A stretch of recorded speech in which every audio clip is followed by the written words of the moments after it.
me share my screen. Don't worry, I will clearly explain you about the registration and the other things, whatever the session recordings, everything I'll be explaining clearly in the mid of the session.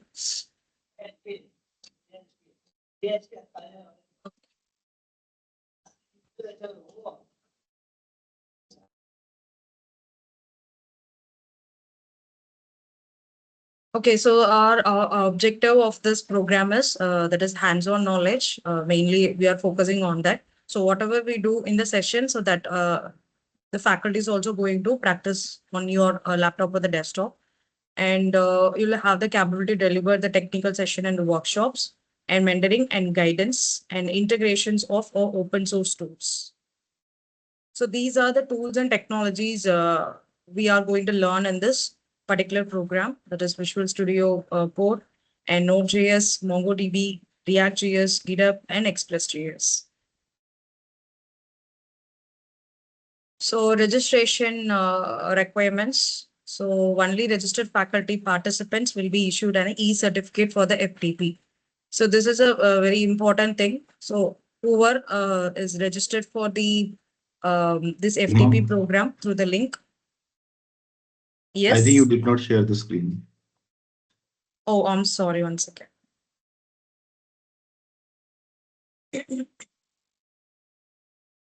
Yeah, now it's visible. Okay. Yes, faculties, these are the objective like hands-on knowledge and the capability to deliver a technical session in the workshop and how to mentor in the guidance is, through this technology. So that is also we all are going to learn here, and integrations of open source tools. The tools and technologies which you can see it on the screen, so that we will deeply discuss in our program.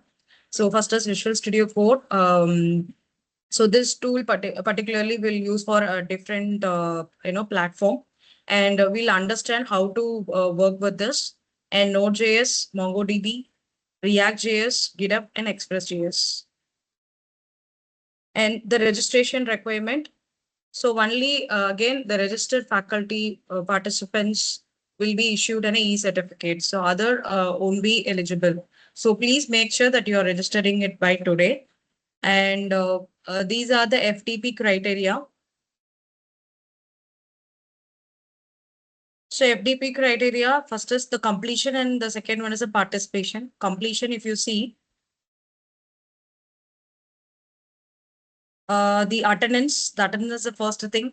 So need to get more than 60%. So minimum 3 days of attendance is required to get more than 60%.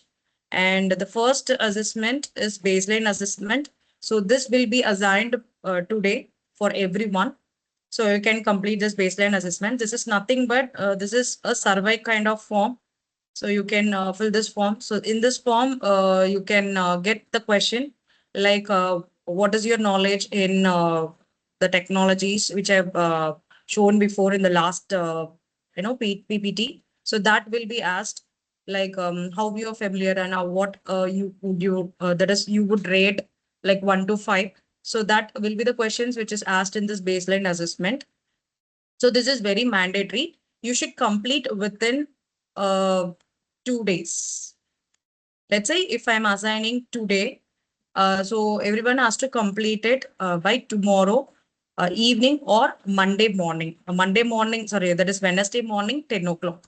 So that is the last timing for this one. And endline assessment. So this will be the endline assessment and the final assessment will be conducted on the 5th day. So on the 5th day means the Friday, 24th of January. So you will be having this assessment. And this we will be giving some that is the certain day, like maybe 4 to 5 days of time so that you can complete it.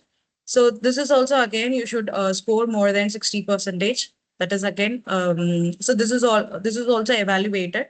Inline assessment, it's again a survey kind of form, but here you need to give the difference. Like for the baseline assessment, what is your status on the first day before joining the session, that you need to fill it up here in the survey form. But when we talk about the inline assessment, so this is entirely like how use your knowledge after the 5 days of FTP. So that you have to give the scale and the ordinal, whatever it's there, you can just give it. And the final assessment score is on all the 5 days of FTP. Whatever the concept we have learned, based upon that, you get some questions, technical questions. So you need to give your answer. This is entirely NCQs. So if you need to clear this all the things, then you need to score more than 60% for final assessment. So these two, the baseline and the endline assessment, it is not we are not going to evaluate the score, but we will check whether you all completed this baseline and the endline assessment. Okay. And finally, so if you're trying to complete your final assessment, first we need to fill up the feedback form. If you complete the feedback form only, then it will take you to the final assessment. Okay. So if that is, if you all complete, that is more than 60% of attendance, and if you have more than 60% of final assessment score, and submitted the baseline and the inline assessment and the feedback, so you'll be getting a completion certificate. Okay. In the another case is like if you're going to score less than 60% in your final assessment, then it will be considered as a participation. So everything should be there, but only if you get less than 60%, then you will be getting a participation certificate. And I hope this slide is clear for everyone. If you have any questions, you can ask.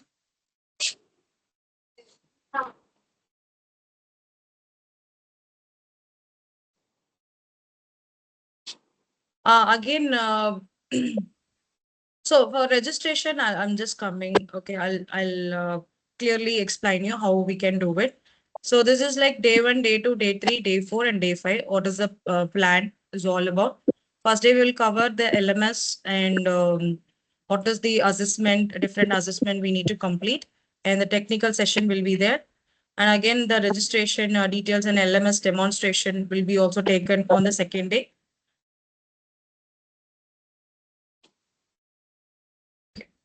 And the technical session, and the last day I'll be giving some time limit or the validity for the inline and the final assessment. You can complete it.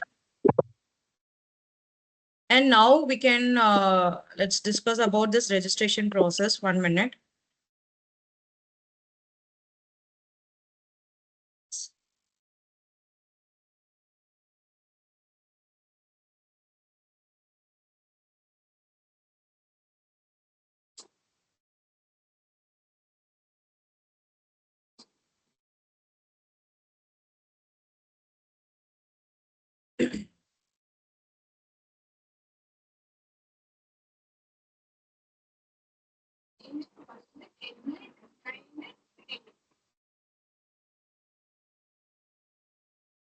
Okay, and also I'm sharing the registration link in the chat box.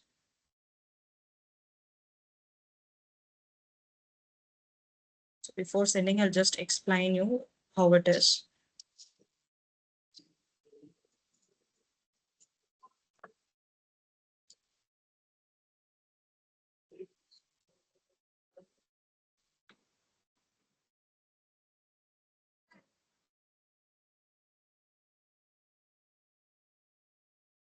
Okay, this is the registration link. Most of them would have received this.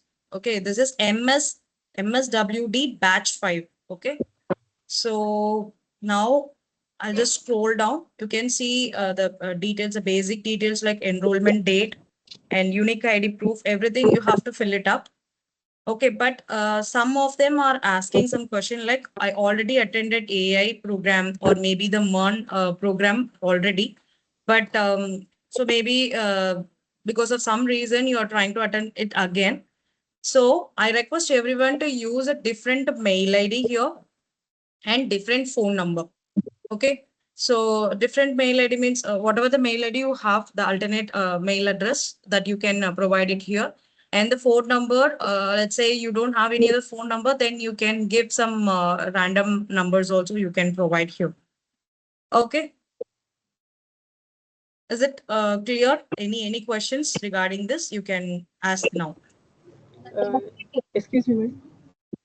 Yes, yes, ma'am. Actually, I have registered for this tech section programs in the last year. Some 2-3 FDPs I have attended. Okay, ma'am. But again, I registered with the same my number and the email ID. I didn't get any problem by registering. Now I'm not able to log in because it is telling password is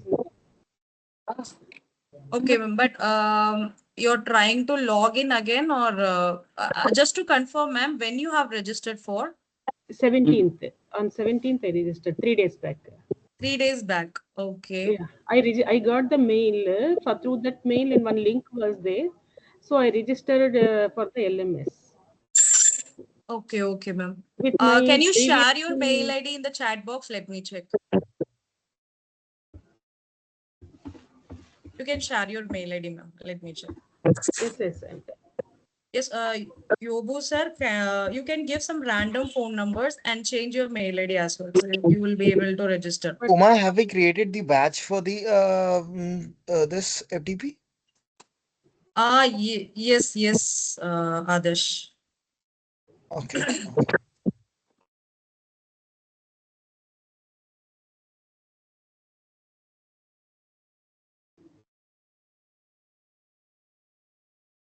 So I have registered now. One second. This is the one. MSWD 794.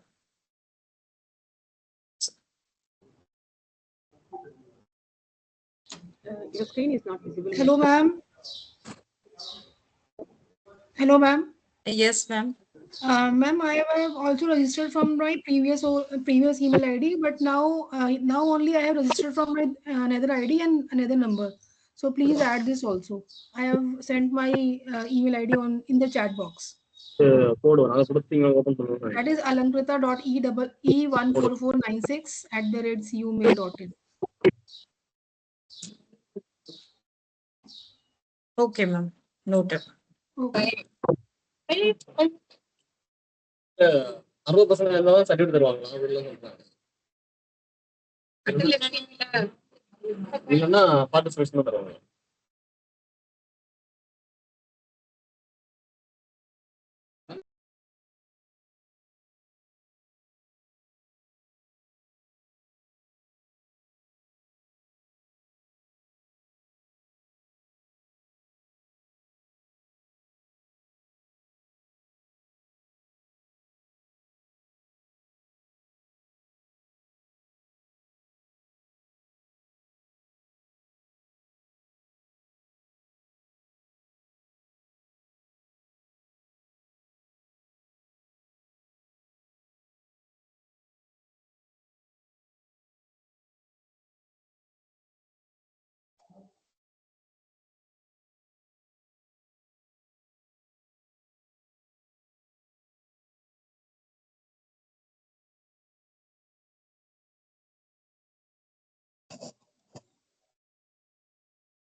Ma'am, I shared my mail ID. So any update on that? Yes, ma'am. So your mail ID is Anjana or No, no, no. vijaylepakshi@gmail.com. okay, 1 minute.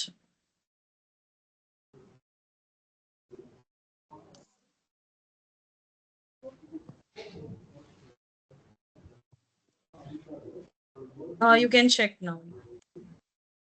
Password that is given in the chat box, right? Yes. Capital TEST at 123. Yeah.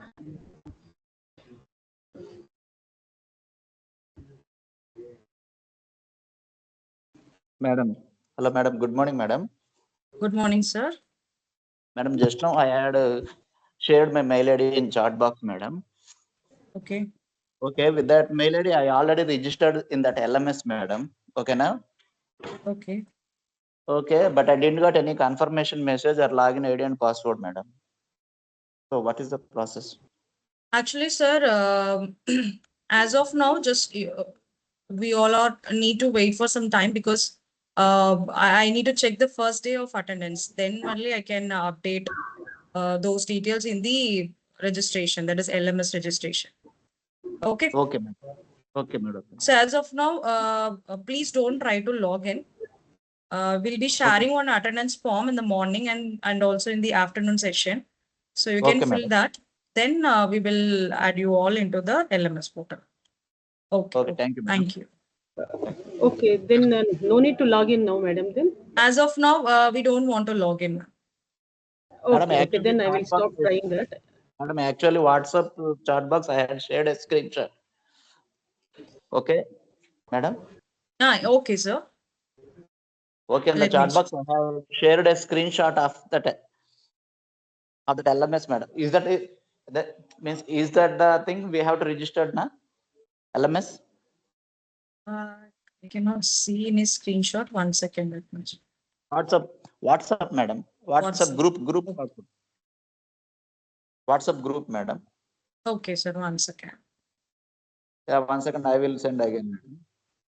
Thank you for. Yes, sir. You have registered. Totally fine. Everything's fine. You have registered. Okay. So later you can log in. So I'll be sharing the link and the user ID and the password, maybe in the Okay, madam. WhatsApp group Okay, after madam. after the session. Okay, so that you can log in. Okay, madam. Okay. Okay. Thank you, madam. Thank you, sir. Good morning, ma'am. Yes, good morning, ma'am. Morning. Ma'am, there is a small query like I can see in the participants list, some of them are verified, unverified. So does that mean if the unverified thing is not coming with my name, that means I am there in LMS registration database? So verified and unverified means what exactly, ma'am?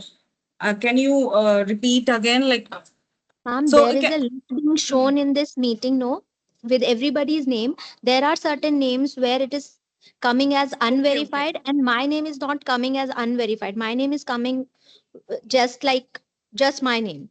So is that No, so ma'am, No, that that is not a yes, whoever ma'am. is What verified happened by the here? This mail? is the open link, no? Ma'am, I will get your point. So this is the open link. What happens? So if the person is not registered in the tech section, or we can say on the Internet Foundation, they will get the unverified.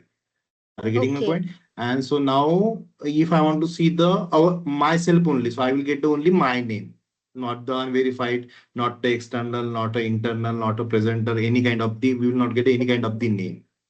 So that's why you're getting only Deepa Chauhan. Am I correct? okay. And for Yes, the yes, other, you will get the unverified, external, internal, yes. presenter, that kind of the things. Okay, So don't okay. worry. So that thing will be doesn't matter for the anything. Okay, thank you, sir. So for attendance, ma'am, for everyone, we'll be sharing one Google attendance. So we'll be verifying that alone. So kindly provide your the mail ID which you have given in the that is given for the registration. Okay, same will be evaluated. Okay, let me share my screen.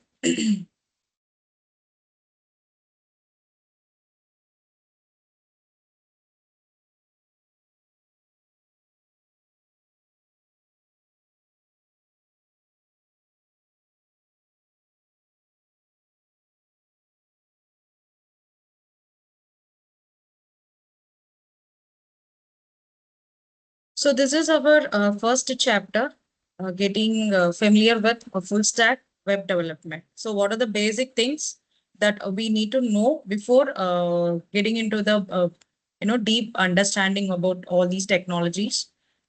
So let's start with the objectives. Like first we understand like basics of web applications and the application development model and life cycle and static application development using HTML and CSS.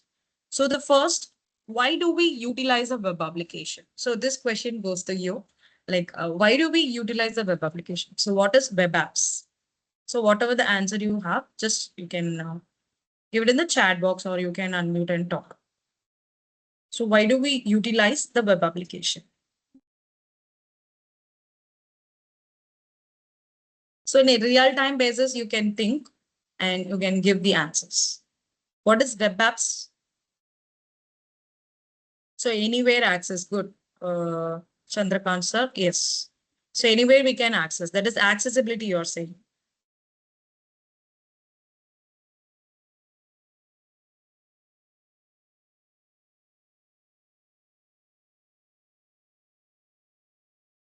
Surabhi sir, I'll just check later. Okay.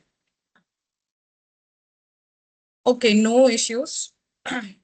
Any answer for this? Why do we utilize the web application? So through web, we can run applications. Yes. For any company representation. Okay. All right. So first one is the accessibility. So what is this accessibility in a real time it denotes? Let's see. In a real time, let's say for an example, I'll go with the Google Docs. Okay, Google Docs. So what this Google Docs will allow? So it will allows us to, it's a kind of a Word document, MS Word document, which is in the online. We can use it through the Google platform, right? So this allows you to create and you can edit or you can share the document to anyone or from anywhere with a proper internet connection that we can do it, right? So this is we will call it as an that is also called as a web application. So it gives you an accessibility. Okay. The next one is interactivity. So can anyone give me an example for this? Any web app related to interactivity. So I told you like for accessibility, I gave one example like Google Docs. So if you have any web apps that comes to your mind related to interactivity, you can give. Okay, Chat GPT. Anything else apart from that? So interactivity, there are many apps which we are using in a real time for interactivity purpose. Through which platform we have connected today? Yeah, Teams. Yeah, yeah, good. So yeah, so for interactivity, I can say the social media platforms, right?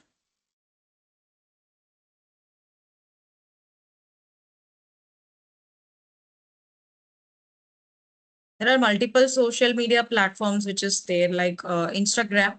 So where the users can give like or comment or they can share the post in the real time. So this give you the dynamic user interaction. Whatever is, if I give like button, so someone can see it and they can share the post. So everything can be happen in the simultaneously, right? So this is going to be an interactivity and convenience. If you talk about the convenience, then what web apps it comes to your mind? Convenience.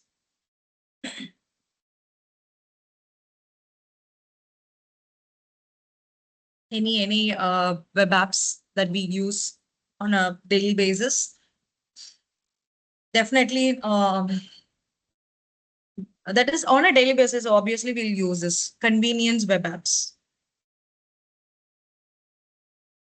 Okay, Gmail, WhatsApp. Okay. So the convenience in the sense, let's say I'm going to a shop and I buy something. If I don't have a cash, what we will do? We'll do a GPay or we will use a PayPal or any bank specific portals so that we can take it as a convenience, right? So online banking platform.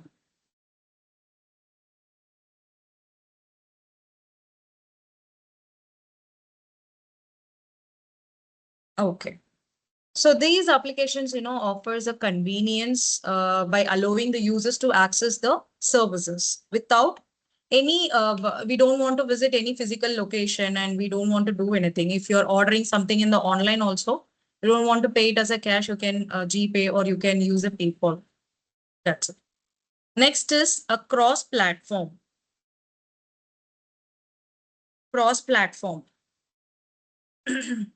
Cross-platform means we already know, right? Cross-platform is if I use one web app or it can be in a website, whatever, I can use it on my any OS or any devices, maybe on my laptop or maybe a tablet, or it's going, yeah, Amazon, we can say. Is any other application which comes to your mind, a cross-platform?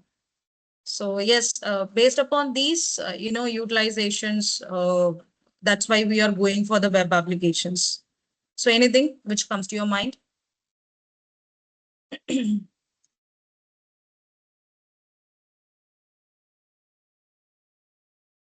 Any idea? No?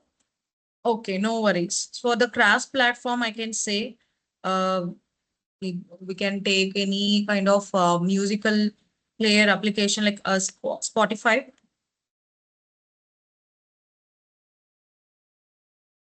So what this Spotify's web player works. So it is working on the Windows, and it is also working on the iOS and Mac and Android and other platforms, and also in the browser. Through the browser also we can use this, right? So it is a good cross-platform application, web applications, which is created. And now scalability. So when we talk about the scalability, so scalability means I'll tell you the most of them would have know the meaning of it.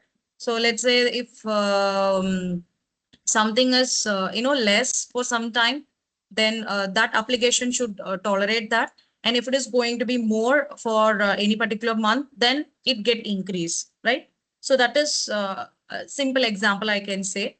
So can you tell me any kind of web application which is related to scalability? Which is comes to your mind?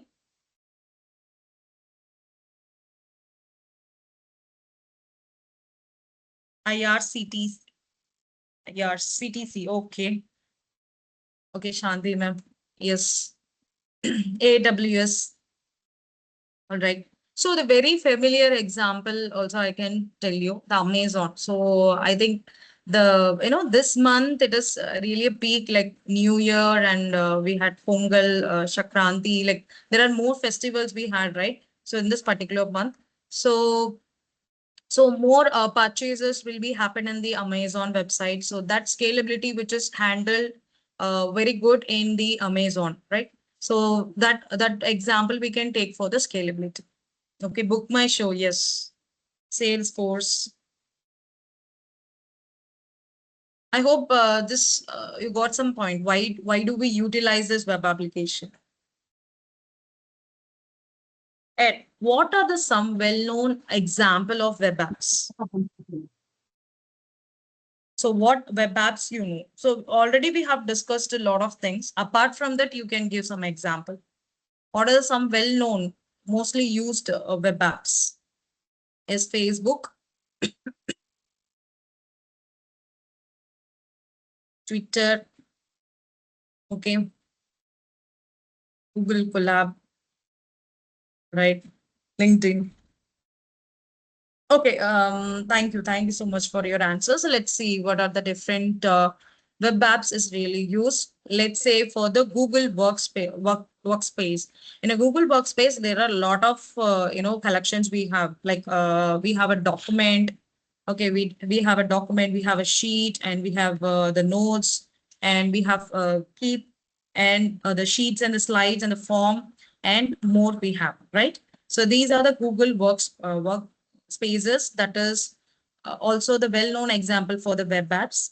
And Office 365, like again the Word and Excel and the PowerPoint. So these are the Google related Google workspaces, and these are the a thing which is also being included, right? Next is a Netflix, so which is already most popular one OTT platforms. So available as also we can see it on the mobile or in the web applications, whatever we can watch it, right? It goes a number of series. And the Canvas. So this is Canvas, and we have Facebook, Trello. So what is Trello? So Trello is also, the another web application. So it is going to make the tedious process into a very simple way. We can easily manage it. So that's why we are going for the Trello and Asana. So these are the web apps which we have. Yeah. So now we will come to a subject. So who is a full stack developer? Who's going to be the full stack developer? Yes, I think someone has raised your hand. Sachin, sir. Any questions?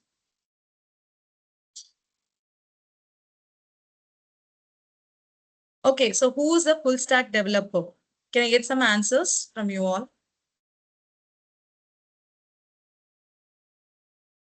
Whom do you think? Because whenever we explaining to the students, we should ask these questions because some students are not aware of what are the designation which is available in the industries.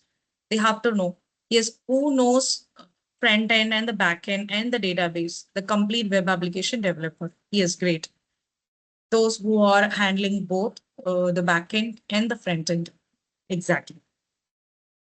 So let's see one by one. So the full stack developer is like he's a he or she is a professionally skilled in working with both front end and also the back end. You can see there are multiple technologies which is over there for the front end and the back end and for the database. So they are strong in any particular thing. The students, if they are very strong with front end, maybe, or maybe they are strong with back end or a database, they will be getting a job.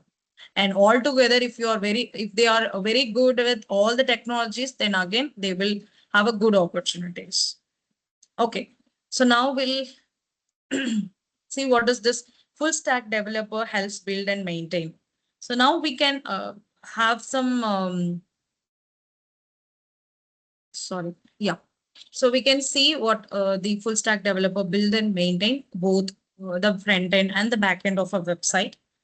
And then he can develop or he or she can develop and maintain the web services and interfaces. What is web services in the sense? They can, the request and the response, how it is handled and how it is working. So that service is called as a web services and the interface and contribute to the front end and the back end web development process. And here they will be creating a new product features or the APIs. And also they need to, once they are created, they have to test and troubleshoot the software and fix the bugs.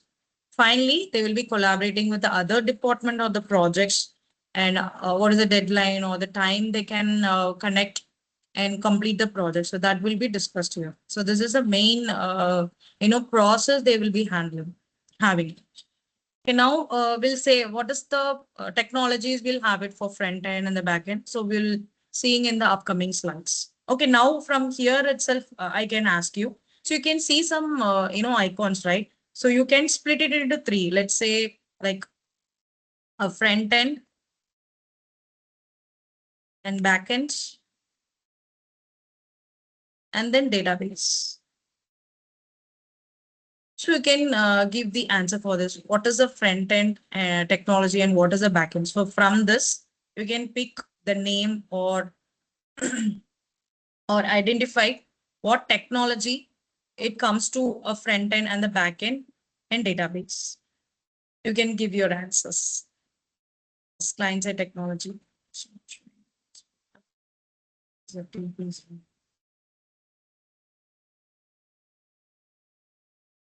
Harshit sir, you have given this mail ID. So when you have registered, sir, can I know? A client side is HTML, CSS, React, MongoDB's database, front end, HTML, CSS, and Java, ma'am, Shanti ma'am, it comes under a backend. Server side, PHP, Node.js. Okay, thank you. Thank you for the answers. Yes, obviously, here the MongoDB, which comes under the database. And then MySQL also a database, and Python and PHP and Java. So these are all called as that is a backend, and the front ends are JS and HTML and CSS. Okay, so this mean is a stack, is a full stack. So we cannot say it is going to be a front end or back end. It is one of the stack. Okay, now what is MERN stack? What is the, so whenever this question is asked in the interview for the students, they used to tell MERN means M Mongo, E means Express, or R is React, or N is Node.js. So what specifically, what is MERN stack? So any, yes, backend, Hibernate, and Spring Boot. Yeah, that is also right. Yes, what is MERN stack?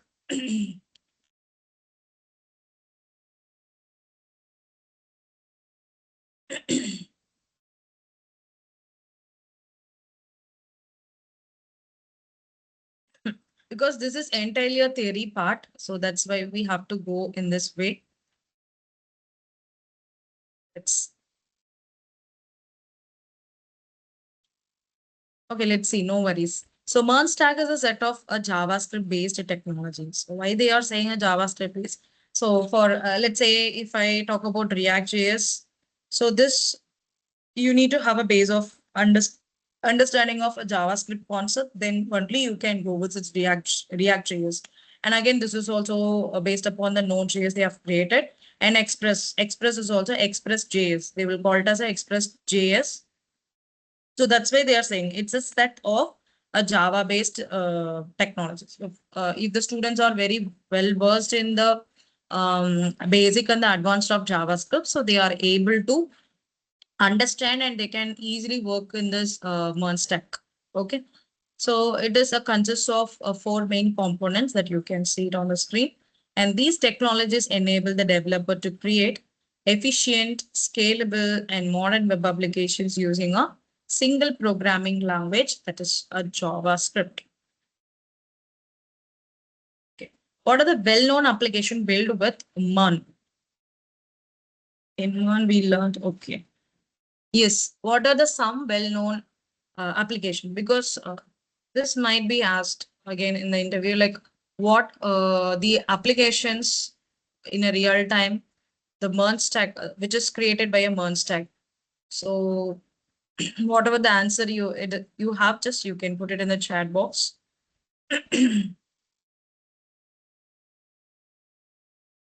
So generally we know what are the different web apps which is available, but now we are talking about the well-known applications that is created by a MERN.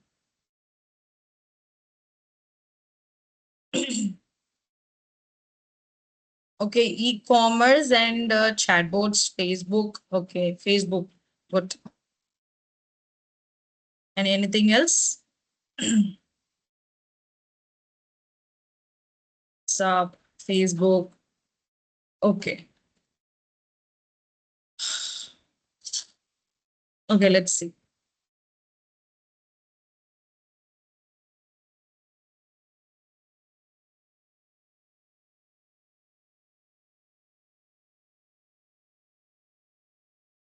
Okay, so here if you see, there are multiple applications that you can see it on the screen, right? Like Uber Eats and Airbnb and Facebook and Walmart. So what is this Uber Eats? So Uber Eats is commonly used one. So like that is food ordering and the other things. So this is created by a Monster. And Airbnb, so what is Airbnb? It's an online platform for booking a like a short-term rental, and for the vacation purpose, we use this Airbnb. So to connect the host. Okay. And for Facebook, we are very familiar about the Facebook. So this is also created by Mon and Walmart. What is this? Walmart is a multinational retail corporation, okay, which is operating the e-commerce platforms and the physical stores. So like selling the groceries and electronics or maybe the clothes.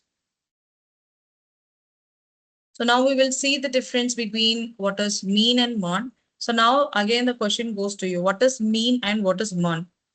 What is the difference? Mean and mon.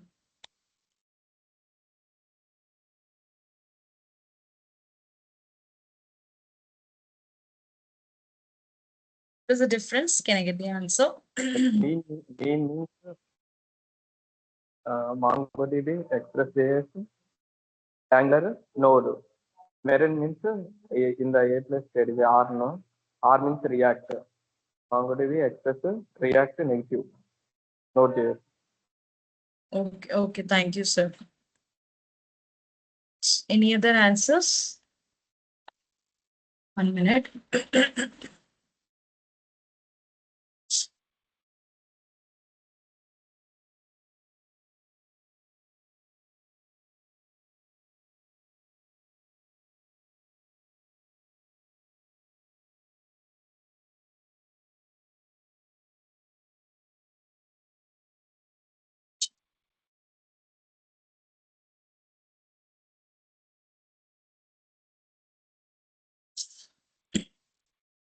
Okay. Yes, yes, there is a difference between this MERN and mean. MERN means this MEAN and MERN. So before starting with this, I was supposed to ask one question, but yes. So let's go back to the previous one.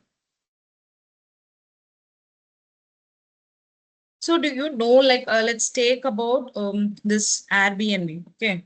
So let's take this Airbnb. So what do you think? What are the front end part they have used here for this Airbnb? Any, whatever the guess you have, you can tell me.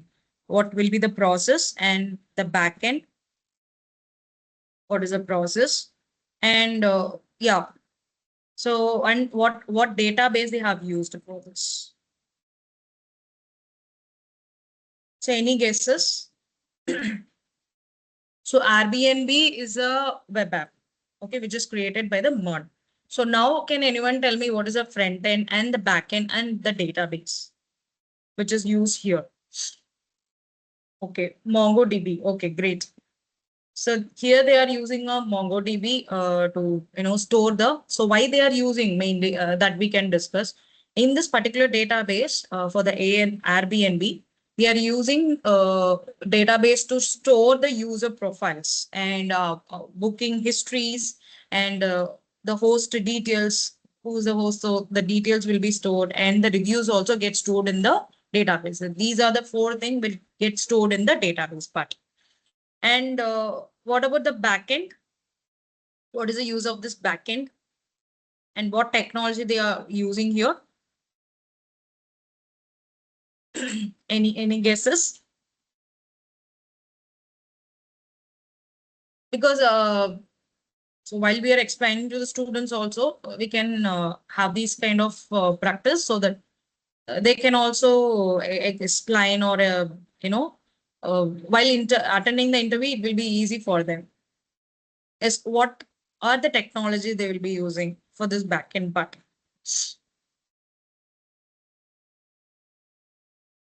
No idea. Okay, no issues. So they will be using our Express.js and plus Node.js.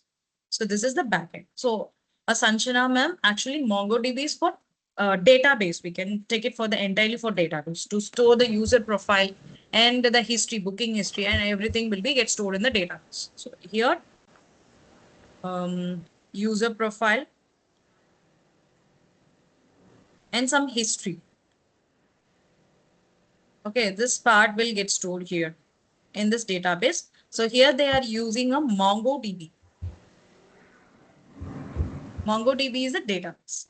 And now we can talk about the backend. So what do you think in the backend part?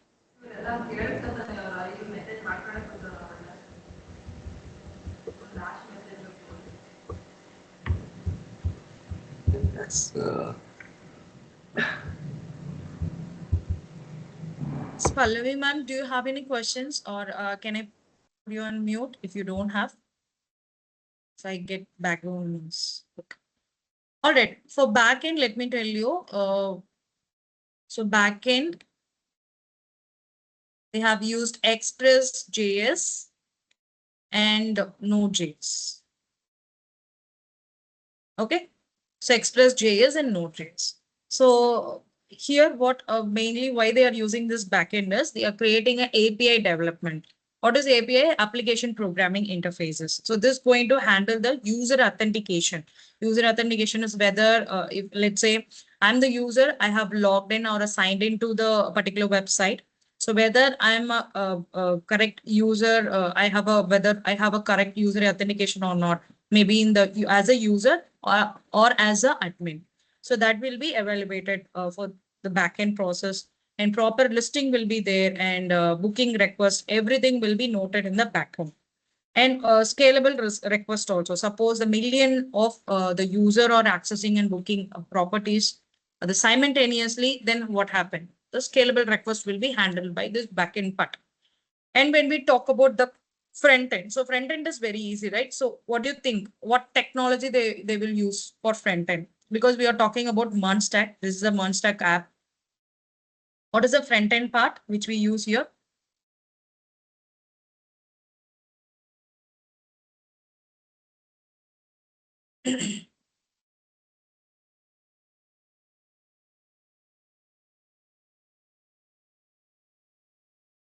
Any guesses? No? No worries. In the upcoming, we'll see. Yes. Salina ma'am, you're right. Like we are going to here they have used a React JS for the front end. But what does it use? Like it gives a dynamic user interface. That's why we are going for this first of all.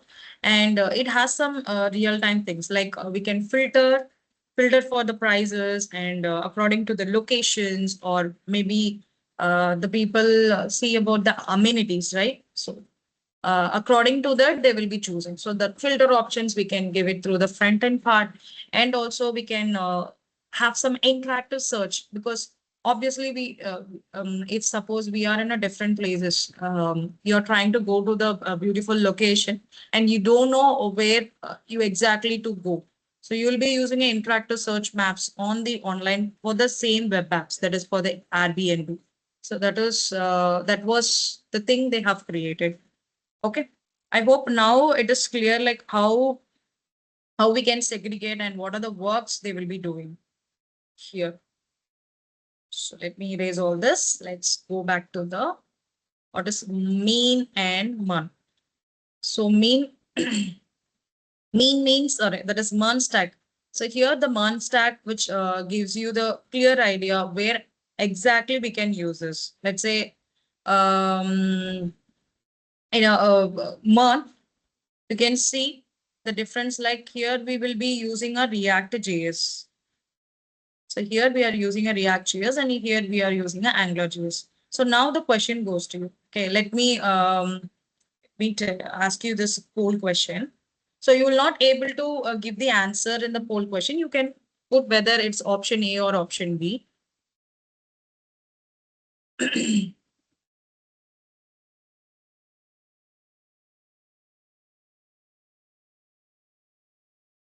Yes, all the parts which is available on the screen. Yes, correct.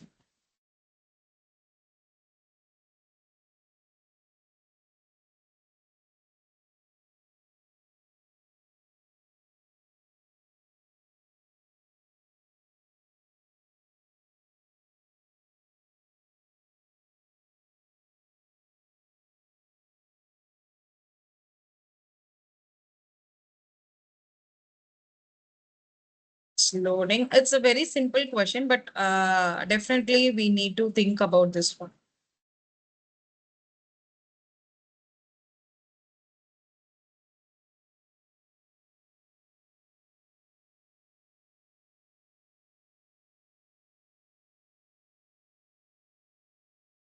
Okay, so the scenario is like if I try to create the complex enterprise application,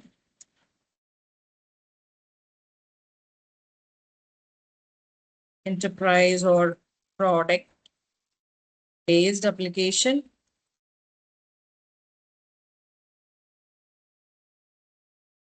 then which stack can I choose for my work? Okay, here I'm giving month and mean.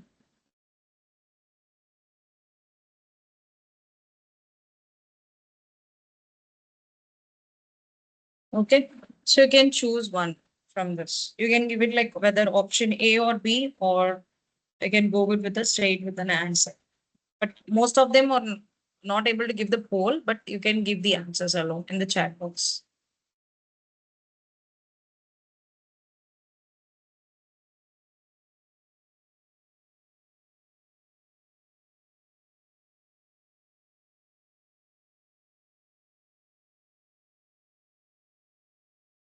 Okay, I got one answer from Renuka Devi ma'am. One. Okay. We want to create a complex enterprises based application.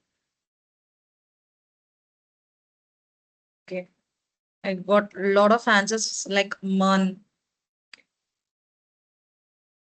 Actually, the MERN which we are using, no, so this is entirely focusing on the front end part. That is like what we can say. You want to make a more appealing and dynamic user interface, then you will be going with the MERN stack. But when we talk about the product based or enterprises based full fledged application, or like it's works like in a Java based applications, then we can go with the mark. So the answer is going to be a mean. Mean is the correct answer. Okay. So for enterprises and complex application, we choose mean, not mon.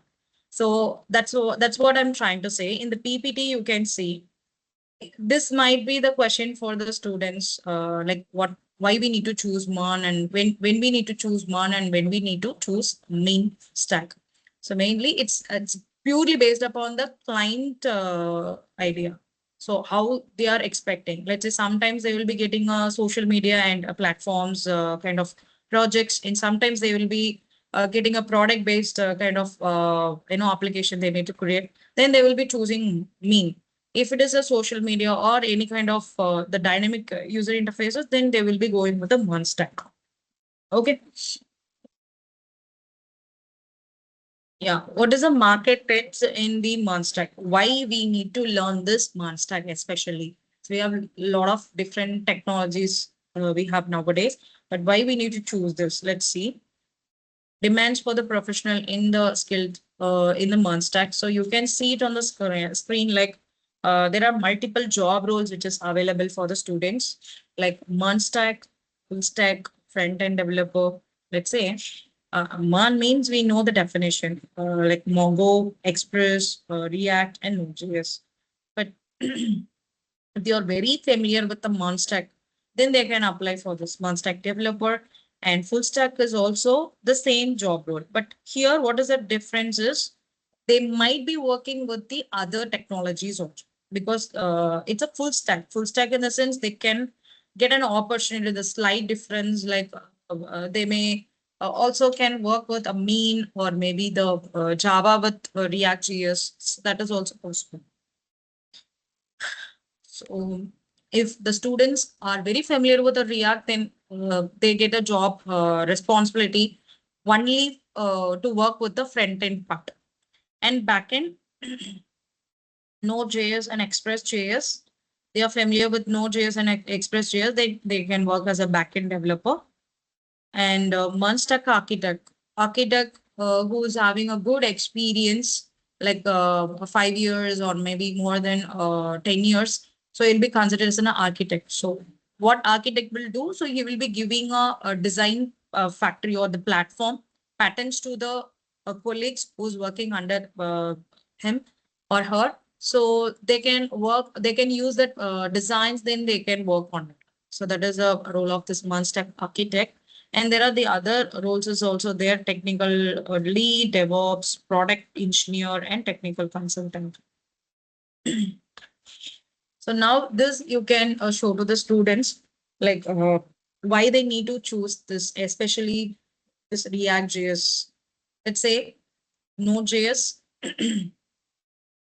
47.12 percentage are using. So Node N for Node.js, it is at the top.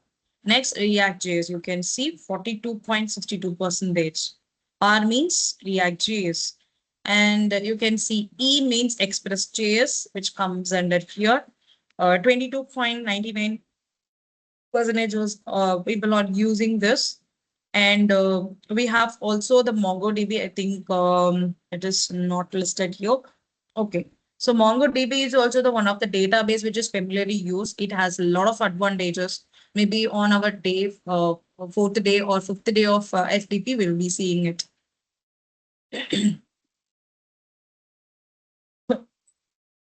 Why the MERN stack is widely used in the beneficial, very known thing. Why the MERN stack is widely used. So full stack JavaScript. This is a full stack JavaScript entirely. If you know JavaScript, then you can work with this efficient development and component based. Let's say I have a website and I have navbar and the footer, and there are so many things which come in, right? So for navbar, I'll be creating one component, and for footer also I'll be creating one component like this. For each and every element, we'll be creating one component. Okay, so that is going to be a different architecture. So why we are doing this? Because let's say I'm changing something on this nav, but this won't affect. Okay, this won't affect the footer component. That's why we are going with the component base. And this is scalability. We already discussed in the Amazon example. And performance is good and open source. So we don't want to pay anything for this to get a license and the other things. It's open source. You can use it. And JSON everywhere. So JavaScript object notation. The data is very easy to understand. Modern web application and flexibility and customization is easy and strong ecosystem. Here, yeah, MERN stack architecture. The architectural structure of a MERN stack, let's say front end, back end, and database. Yeah. So in the front end part, you can see we have HTMLs, CSS, JS, and Bootstrap. And also, yes, that is comes under React.js. React.js is also the front end development, but still we can we can also include the CSS and the Bootstrap here in the React.js concept. And Express web application. Once you interacted with the Express, then you can connect with the backend for the manipulation, and it will not directly communicate with the database. What it will do, in intermediate, you have a mongoose. So this mongoose have some schema. So based upon that schema, only you are able to communicate. The Express JS can communicate with the MongoDB. Okay. Is there are some, obviously in every technology there are some disadvantages which is over there. So here you can see there are the learning curve is a problem because sometimes there are multiple changes will be happening. So learning the exact correct roadmap will not be given. So we need to identify and we need to complete it. But for all the official, for all the technologies, there is a different official website which is there for Mongo and Express, React, and Node.js. An SEO challenge. What do you think? Why they are saying like SEO challenge? What is SEO and what is the main challenge they are facing in this MERN stack?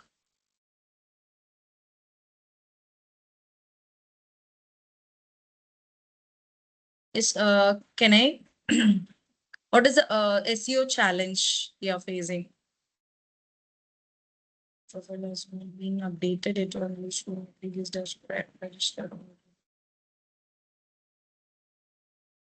Um, um, So I just want to tell you all the faculties, like I have not yet created that is assigned the baseline assessment. Maybe in the afternoon or maybe in the evening, I'll be assigning it. Once I do it, I'll be sharing all the instructions in the WhatsApp group, so you don't want to worry. And here, Deep Mala Sharma ma'am. So I think you don't want to log in as of now because if you're registered, please, if you're registered newly, you can keep it. Later in the afternoon or maybe in the evening, I'll just inform you, then you can log in.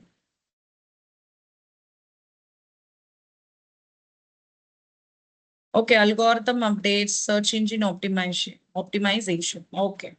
So let's say if it is in a website, okay, what is SEO? Search engine optimization.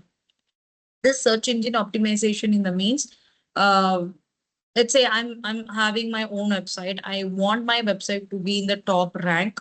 So I'll be using some keyword and the description to make my website in the top. But it is going with the multiple pages. It has some multiple pages. We can do it in a normal website. But in a MERN stack, it's going to be a single. If it is a single page application, it is very hard to make them come first. Okay, so that's what they are saying. So it is a challenging one. And again, the performance bottleneck is a problem here. and data migrations and tooling and boilerplate and complex state management. Okay, now we can see the roadmap for MON. Give me a minute.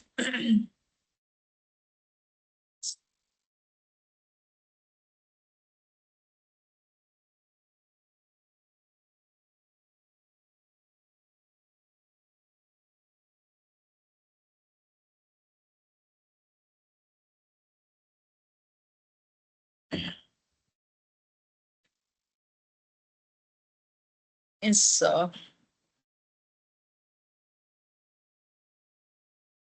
this is a roadmap for a month. First, we'll understand fundamentals and the basics of HTML and CSS, JS, basics and advanced, and setting up the routes and the introduction to Node.js, HTTP and backend fundamentals, learn to use Git and GitHub, thread operations on MongoDB, authentication and authorization, introduction to JS frameworks, and manage a global state with Redux. Okay.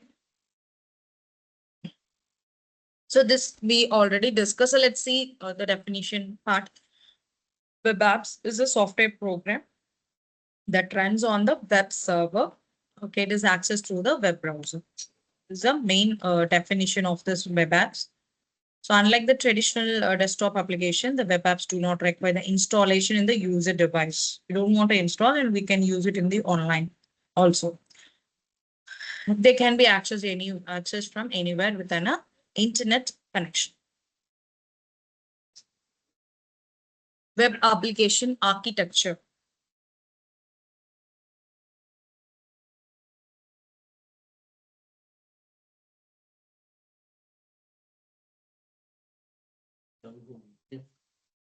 और चालू हो गया ना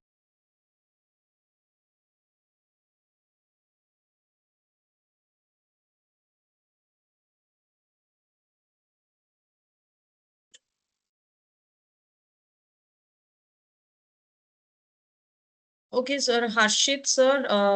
Again, if you are newly registered, then you can please wait. Today we'll be intimating you regarding the registration, that is a login. So then you can try to log. All right. So yeah. So web application architecture. So this is a client front end part, and this is the back end part. So we are just typing something on the browser. Okay, something on the browser like google.com. Then what happens? So it goes to the web browser, web server, and it will request what is the data, whether we need to get the data or we need to post the data. So all the things it will be instructing after this web server. It goes to the web application. Then the database will be giving the data back to the web application, and whatever the file system, so that is also transferred. So this also comes under the database, and the static resource, the now the CSS or maybe a JS image, other files will be sent. Then the response will be given, requested data or the error message. The request is good. The response is like the status will be 200. The request was successful. If not, you'll be getting some error like 4 not found or 500 internal server error. Yeah. So now we into a very important and mostly used one, like web development lifecycle. If you need to complete your project in a in a professional way, then some outline to be created to complete it properly. So that is nothing but web development lifecycle. So this outline stages involves in creating, maintaining a web application or a website. So the project is completed efficiently, meets your user requirements and easy to maintain. So these are the different stage which we need to follow while we go with this web development lifecycle. What are those? So first, obviously, whatever the scenario, we need to gather the relevant information. So let's say what is the budget or what is the deadline of a project. So everything we'll be evaluating in this particular stage. Then second stage, planning. We might plan like how we are going to design or we'll create one wireframe. Let's say I'll be creating a wireframe like here I have some tabs with home or something. And again, here I have section part, like my content will be displayed here or whatever. Okay, so this wireframe will be created and design and layout. So we'll be started to design what exactly you're going to do. So that layout will be entirely created and the content creation part will be happen in the next stage. And development, you'll start to implement the code. So once you implement the code, there obviously there might be some errors or you need some correction. So that will go to the testing team. They will be testing and they will review it. Finally, the product will be launched or the application will be launched. And once it is launched, it goes to the customer or a stakeholder or maybe the client. So they will be reviewing the softwares or the web apps. They will be giving some feedbacks so that based upon the feedbacks, we can maintain it and update the software. Okay. So next is these are the stages which we have come across, like models. There are some certain models. There are multiple models over here, which is come under this web development life cycle. So now we see models. So Hi, why we Uma need to? ma'am. Ma'am, Yes. just sorry for interrupting a bit. I would request all the faculty members, the participants who is there in the WhatsApp group, not to send your email IDs. As mentioned by Uma ma'am, you will already been added to the LMS and you can access it once your attendance has been marked for day one. So you need to listen to the instructions. No need to send the email IDs. We have already, if you have registered, kindly wait for the instructions. And once you will be given the instruction, you can just follow and log into your LMS. So no need to drop your email IDs. It would create problems to the other participants as well. Other else you would be forcing to close the WhatsApp group like only admin access. So we don't want to do that. So request everyone to please follow the instructions and not to send any irrelevant messages in the group. We have recorded your registrations. If you have registered, kindly wait. One who have not been able to register, we'll take all your queries by end of these sessions. So kindly focus on the technical part as of now, and later on we'll address all your queries. So I hope you would understand. Thank you so much to all the participants. Over to you, ma'am. Thank you. Okay. Okay, sir. Thank you. Yes, faculties, please, as of now, we'll just focus on the technical part. Don't worry, we'll be guiding you all. So I'll be marking the first day of attendance, then only you'll be getting into a LMS portal. So as of now, you have registered, so keep that fine. And maybe from maybe by today also we'll see, like I'll be sharing the credentials. Like you can use your username and the password to log in, but as of now, don't do anything. Once you are into the LMS portal, then you can try it. Okay. So Just don't be on the session, sir and ma'am. yeah. We will share you the attendance link. And once you got the attendance, please fill mark your attendance. The attendance will be shared in your Teams chat only. That will not be provided in your WhatsApp group. So kindly be on the sessions. Once you mark your attendance, you will get an update in the WhatsApp group itself. So please don't ask the attendance form in the WhatsApp group. The links will be shared in the Teams chat only for the participants who is there attending the sessions. So please be in the sessions. We'll be sharing the attendance form in the later half in the post sessions. Thank you, ma'am. Over to you. Thank you. So maybe in I'll be sharing the attendance form before that is 11:45, so you can fill it up. And in the afternoon session, I'll be sharing like 1:45. Okay. All right. Yes, the web development model is a structured framework. So why we need to go for this model? That is the main question you have it in your mind. Like these models guide the development team through a series of defined phases and activities. And the project is systematically planned and executed and delivered. Okay. So the choice of development model, again, the choice of development model, it's purely based upon the projects which we are choosing. So which we got.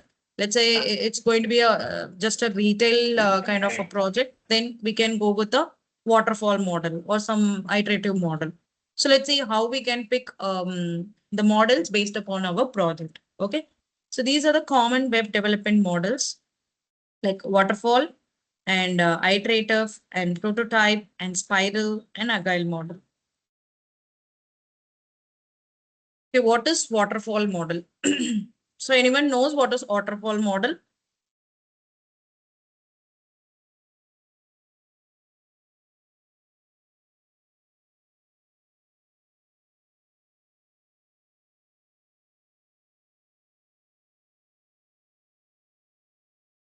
Within sir, I'll be sharing the LMS link later in the group, maybe after completing the session. Okay. Anyone have an idea like what is a waterfall model?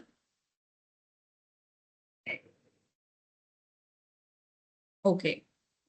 No worries. So we'll see this image. From this image, what do you think? What is waterfall model?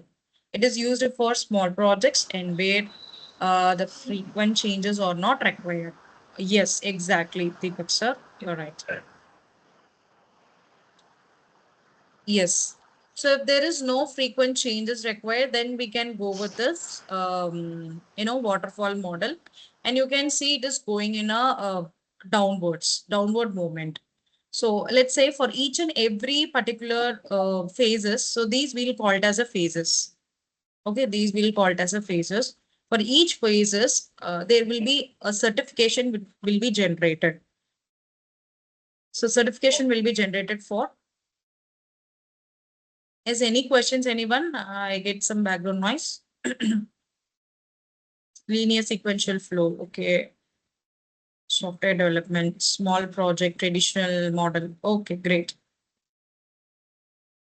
Yes, for each and every phases, there is some certification which is generated. Then only they will be moving to the next stages. Okay. So this is a very proper.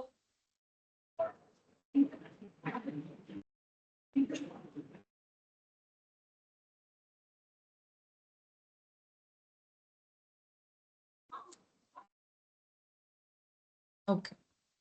So this is a proper phase. First, the requirement analysis and the design part and the coding implementation will be done and testing. And the customers and the users will be deploying the softwares or the web apps. And it goes toward a maintenance for the feedback. What is waterfall model? That is the main advantage and the disadvantages of this. Before the next phase of the development, each phase must be completed properly.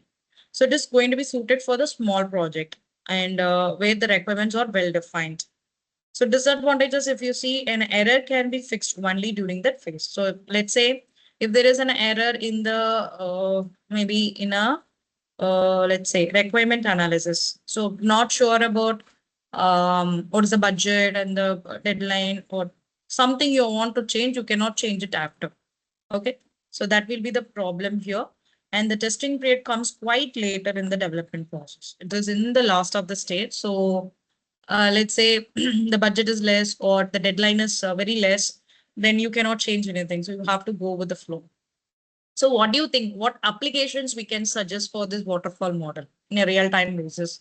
Can just think and let me know. What technology or the application which we can use it for waterfall model? Any idea?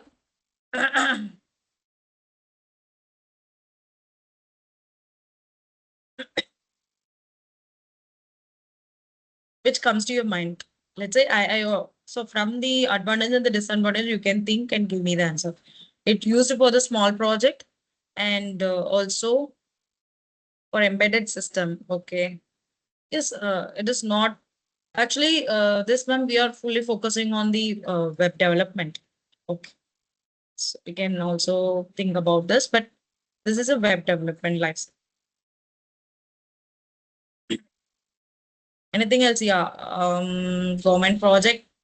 Okay, is government project a specific application you can suggest? Like, okay, I can also give you an example. This is very easy one, like inventory management system, or we can say like library management system.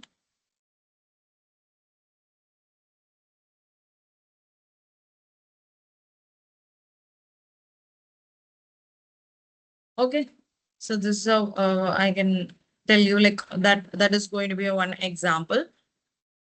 Next, we'll go with the iterative models. So here, let's say the planning and there is a requirement analysis and design. But if you see in this design, okay, if some update or some changes you need, again, the detailed design will be created. From there, you can see the development and the testing and delivery will be continued. So based upon that, the iterating will be happen. Again, if you see in the development process, you want to say in the detailed design, again, it can be iterated from that place. Sorry.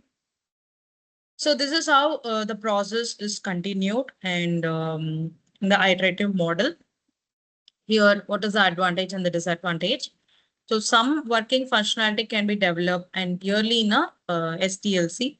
It is easily adaptable to ever-changing needs of a project as well as a client. So if the client want to change something on the design part, then they will be easily do this using a iterative model.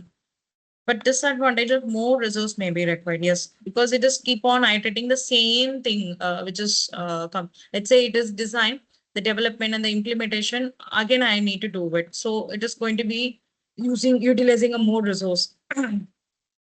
Although the cost of change is lesser, but it is not very comfortable for changing the requirements. I'm so sorry. Yeah. So what example or the application, real-time application we can give for this iterative model? Grievance redressals, yeah, hospital management, disadvantages of water model of risky and uncertainty, advantage is okay.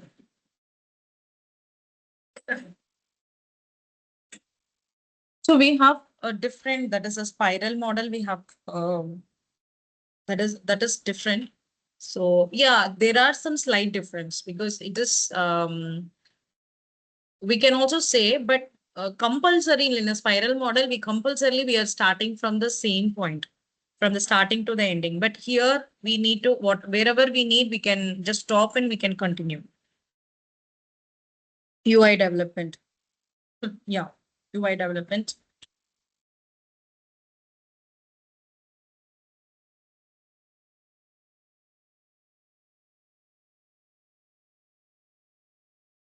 Banking application can be developed using iterative process. Okay, so let's see, like yeah, mobile apps, the banking apps application, we can say like there are multiple banking apps we have, right? So that can be iterative. There are some different percentage or interest rate which they are giving, and that can be updated on a frequent basis.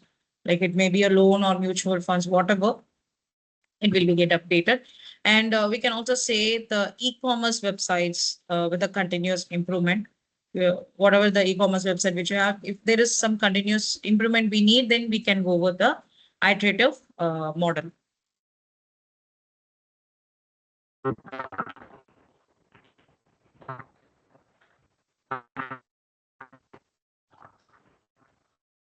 Yes, Krishnamurthy sir, any questions, sir? Your voice is breaking.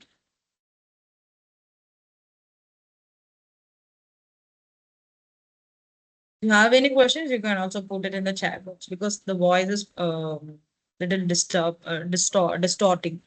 So you can just put it in the chat box. Okay. Thank you, sir. A prototype model. So here we are starting. Okay, here we are starting. So this is the requirement gathering, which is done in the first step. And the quick design will be created here. So once a quick design is created, we started to build the prototype and the customer evaluation will be done. So if they want to redefine the prototype again, then what happens? It will go to the again the quick design. then the process will continue. So this is called as a prototype. So for each and everything, the quick design will be created in between. So it will be given to the customer evaluation. So this is a nice model. And finally, it goes to the engineer product and then get it stopped. And what is the advantage and the disadvantage of this? So this model is flexible in design. We can design it in a very flexible way. There is a scope of refinement, and which means new requirements can be easily accommodated. This model is costly because for each and everything you need to create a quick design, so that will be the problem. And here there is no proper documentation which we'll be following here. If you see it in the waterfall model, for everything there is a documentation, proper documentation certification will be provided, but here it is not. Okay. And what do you think here? Which real-time example we can go for prototype web? There is web development model. So there is some changes which is based upon the customer evaluation. We are changing it. Any application which is all, just skip which is already mentioned. Just think a new one. Food delivery app, job portals. Okay.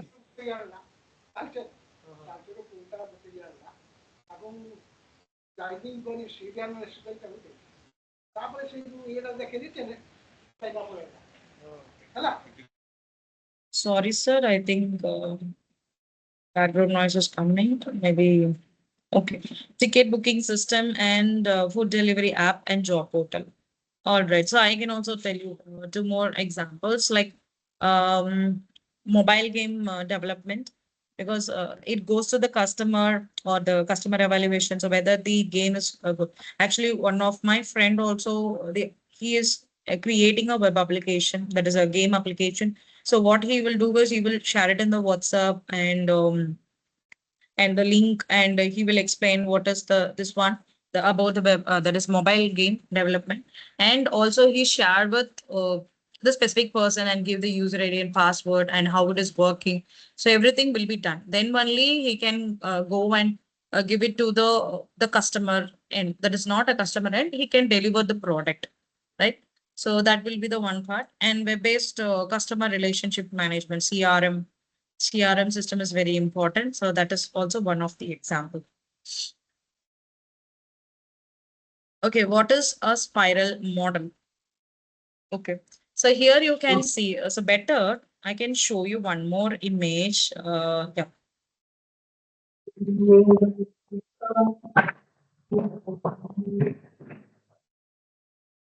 I can see some on unmute. So please, if you have question, Sarah or ma'am, you can ask. Otherwise, please unmute. Okay. Yes, event management system. So here you can see this image, right? Let me increase.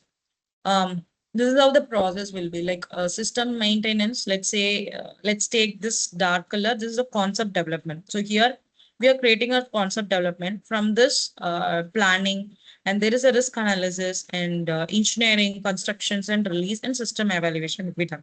Then the system development, starting from this planning, risk analysis, engineering, construction, and system analysis. So this is how, the each and every quadrant has been separated. So now we can go to the PPT image. Now you can clearly understand. Like the determinations and the objective, alternators, and the constraint will comes under this part, this particular part. Then the risk analysis part is here, and the prototype will be created in this part. So for each and everything, it is starting from this place and it goes on like this. Okay. And the development of deliverables, and finally the next iteration planning will be done. So what is the main advantage of this? So risk handling is one of the important advantage of this spiral model. It is the best development model to follow due to the risk analysis. So we can easily find the risk and the risk handling and the risk analysis at every phases. So in this model, we can easily change the requirement at later phases can be incorporated accurately. It is not suitable for the small projects. It is expensive and it is much more complex than the other STLC model. The processes literally complex. So from the spiral model, what we understood is like this is a risk handling. So based upon that, you can give some example. So recently also mm, some incident was happened. So okay, you just give me the answer so that we can discuss. What do you think? What will be the example for this spiral model? ERP. Okay.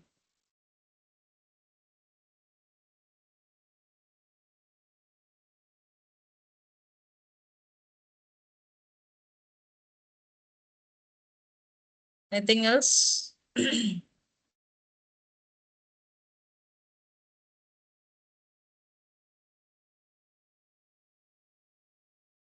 Okay.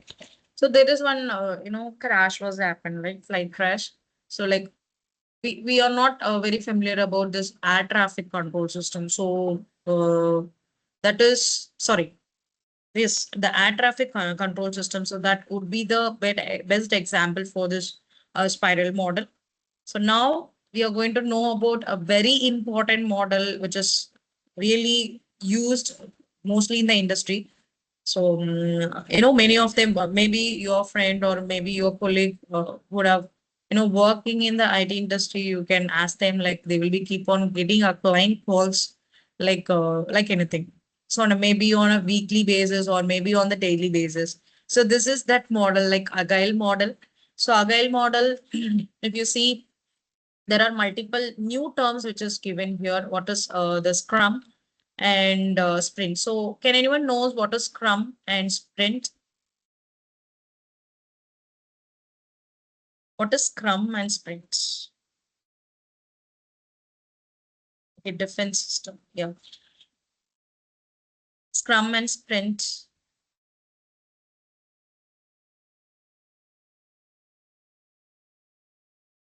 Okay. So is a cycle in a sprint. Okay. All right. So Scrum, when we talk about the Scrum word, so in a job, if you're searching for any job, if you check for the Scrum, so there are Scrum opportunities also available. Like Scrum is kind of, it's an overall framework. This is called as a framework. We'll say it as a framework. Okay, this is the overall framework used to we are to organize a team and a workflow. Okay, so this is a overall framework to organize. So this is nothing but it's a framework. Okay, they have designed some template, and that template is to organize a team and the workflow. So that's called as a Scrum. So now we can talk about a sprint. So sprint is nothing but is a specific time-based box. Time-based box.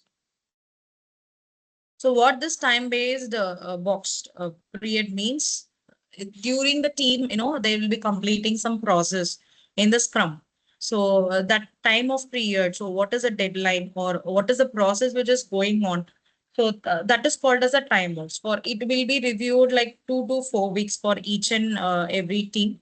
Uh, let's say it focuses on the small and also well organized team working in a short cycle to deliver the portions of whether it's going to be a product or it's going to be a service based.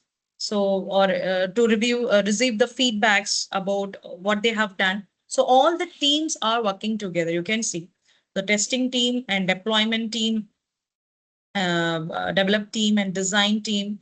So everyone will be there. So everyone will be collaborating within this 2 to 3 weeks, 2 to 4 weeks, and they will be setting the sprint in this way. Okay. Now we can see the advantage and the disadvantage of Agile. This is a customer satisfaction by rapid continuous delivery of successful, useful software. Mostly, one of my friend was working in Amazon. So you know, she used to tell me like she'll be getting a lot of client calls and but the customer satisfactions will be good. So to get the product in a good way. Okay, and the people and the interactions are emphasized rather than the process in the tools. The customer, developers, tester constantly interact with each other. What is a disadvantage?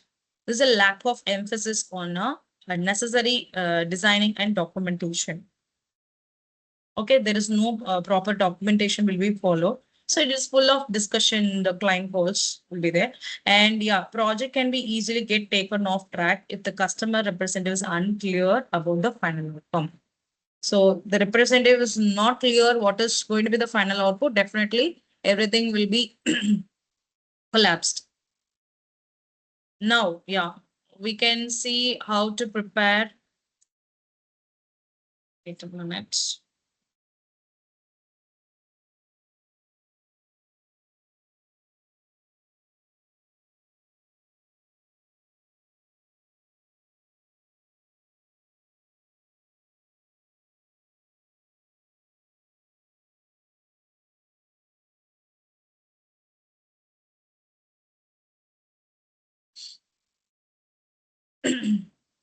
Just there is one, plan like before starting the project. So how we are going to focus with. Let's see it.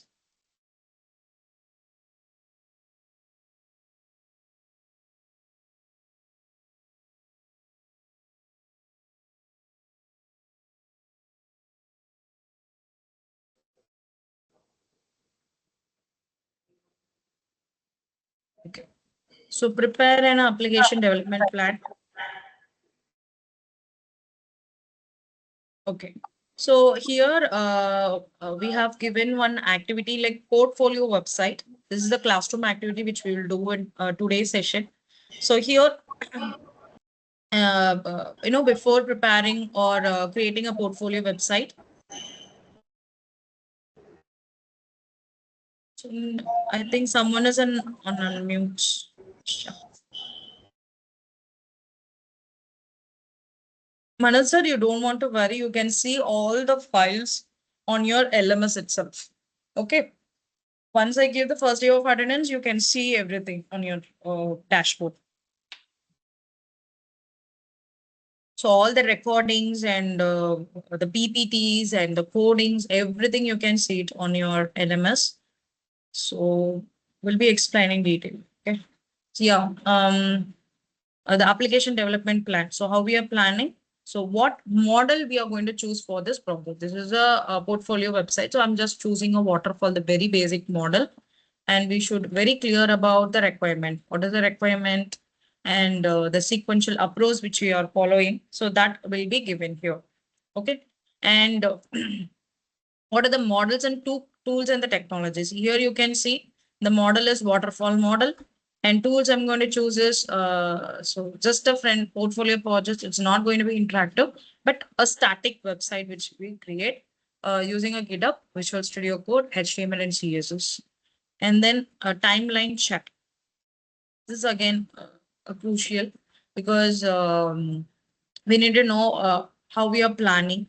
Let's say planning and the structure is for 10 minutes and HTML structure and the content for 30 minutes. CSS styling 40 minutes, homepage for 40 minutes. And the project structures. What are the different tabs which I'm going to give? Index, about, portfolio, contact, and style.css file. This is a flow chart how it works. Start landing page and about, portfolio, and contact pages there. For about tab, there is some content. For portfolio, there will be some content. For contact, there will be some content. This is a simple wireframe for this logo and header and in an nav bar. There are three different things about portfolio and contact and content information and footer. So this is a link.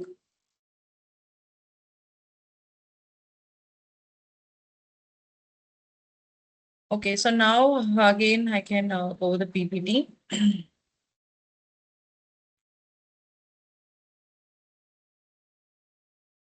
So these are the different, front end, back end technologies, HTML, CSS, and JS, and Node.js, Java, and Python, and there is C++ and PHP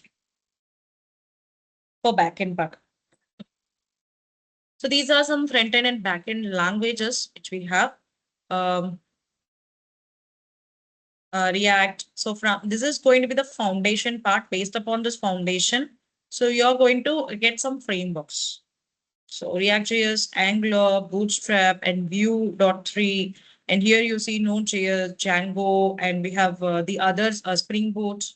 Okay, so these are the different technologies we have under based upon the foundation. So now we can create a portfolio website to showcase the educational background, personal achievement, and project work. Definitely, you can encourage the students to create these kind of portfolio. Let's see how we can do it. So before doing this, I hope everyone is having a Visual Studio Code. So anyone is not having, please let me know. I will share the link.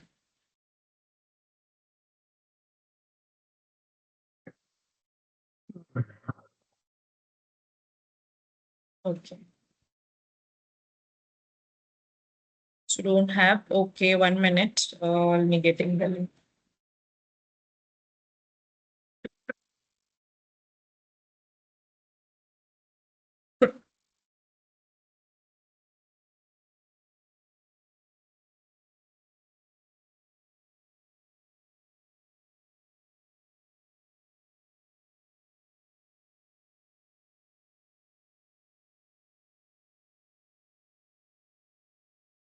Um, as I'm sharing this link for a Windows OS. Okay. So you can click on this link and download. Let me also share my screen, like how to download this. But I already downloaded it, but I will show you.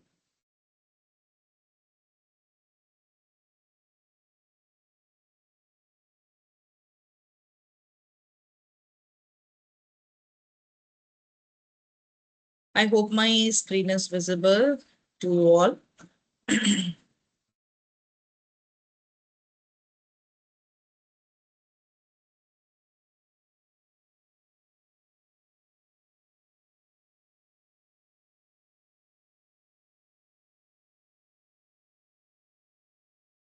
Okay, download for Windows, just click on this.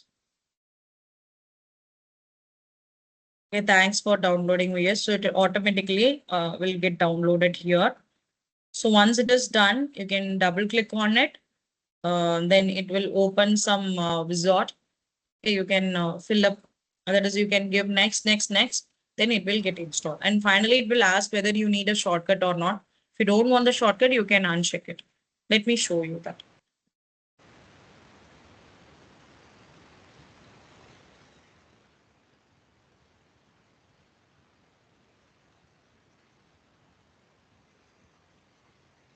So double click on this link.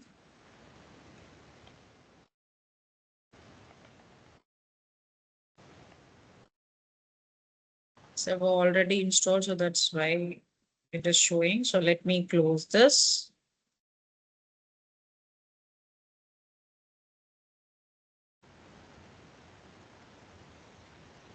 Okay. So you can see, like, first you need to give I agree, accept the agreement and click on next. If you need the shortcut in the desktop, then you can give it.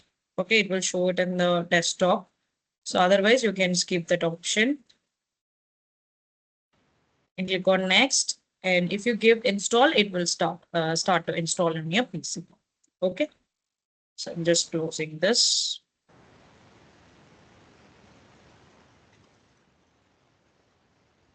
So any doubts, like, please copy paste the website link of the site here. Yes, ma'am, I'm just Yes, sir, I am just sharing it again.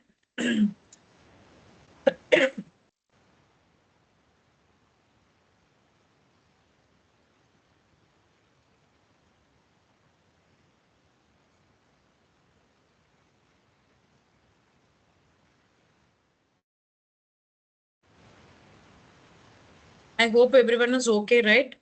Can I get some thumbs up, like if you're okay with installation and the link, so that we can get into the coding part. Yes, Manoj sir, any questions?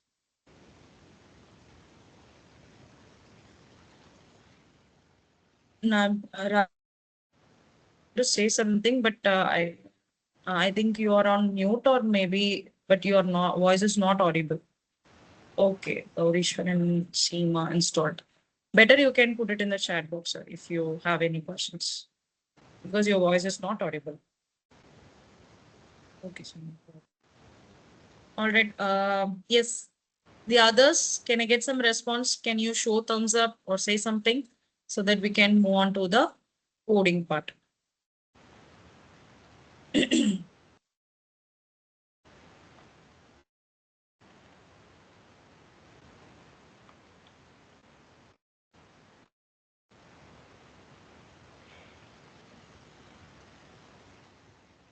you want me to repeat also, I can repeat.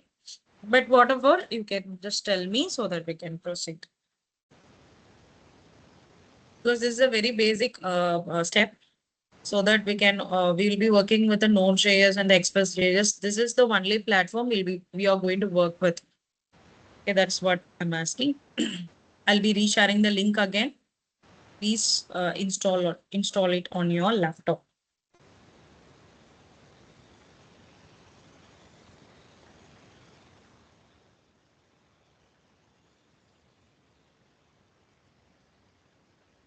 Okay. So better I can give some 2 to 3 minutes so you can install on your PC and then let me know, then we can continue.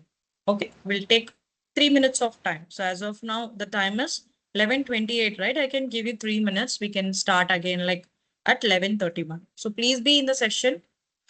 Just install the software or the tool on your PC. Meanwhile, I will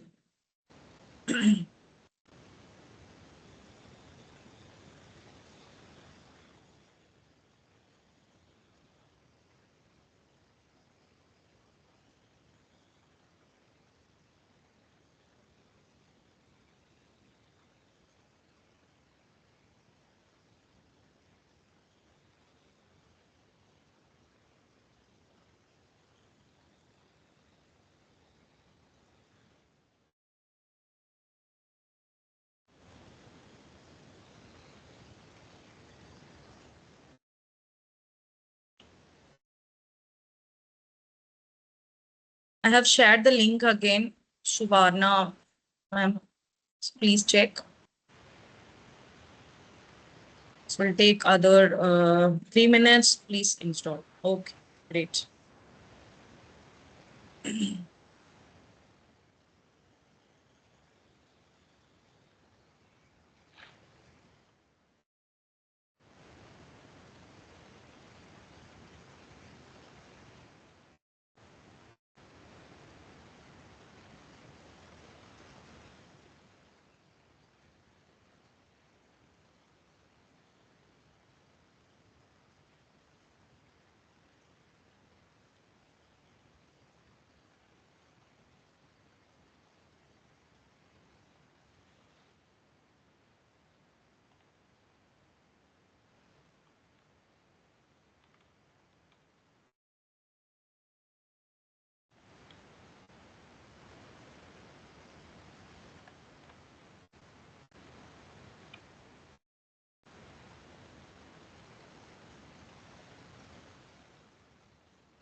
I think we can proceed, right? So any other questions, please let me know. Otherwise, it is installed. We can start.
Yes, I can see some of them are raising the hand.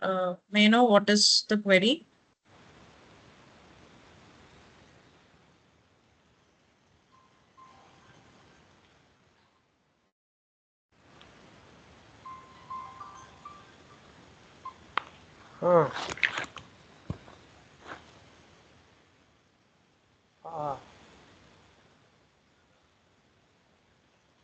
Compare दे दो ना Google पे कर दियो हैं कर दो पठे दो आप आनी परियो ना सब हाँ ठीक है He's talking to someone. All right. And also in the attendance form, I'm updating this one. That is a criteria. So what will be the criteria for this this FTP program? So that also I'm updating in this Google attendance form. So kindly you can also review it. Okay. So 1 minute.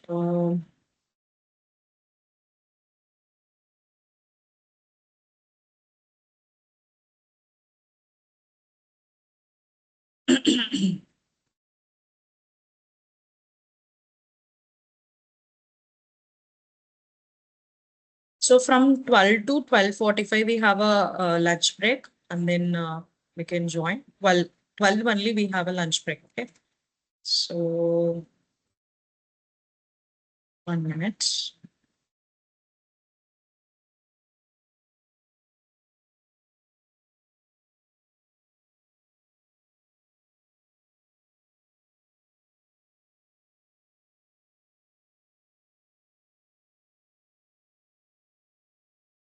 So I hope everyone has registered, that is installed it. So I think we can start with our session.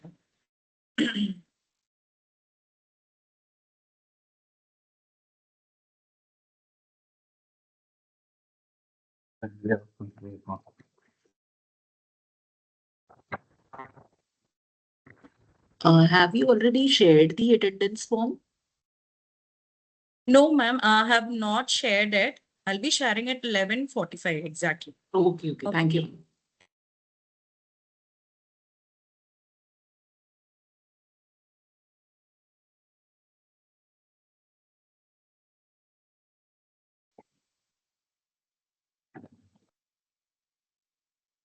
Can you share the registration link once again? Yes, sure, sir. 1 minute. I'll be sharing.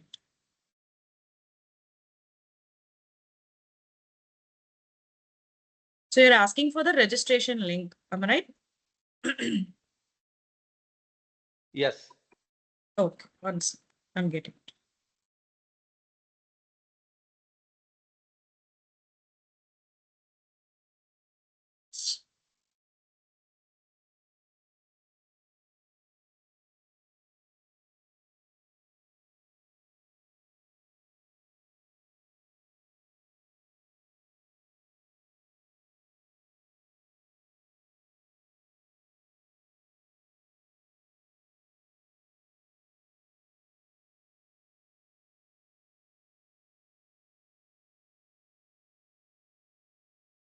And the software link is okay. I'm sharing the software link again.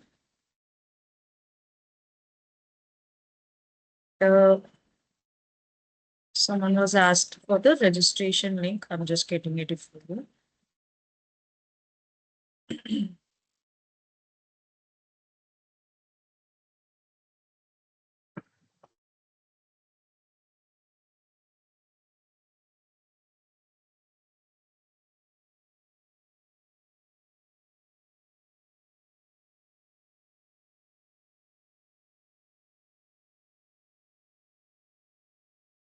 So I'm sharing the registration link. You can.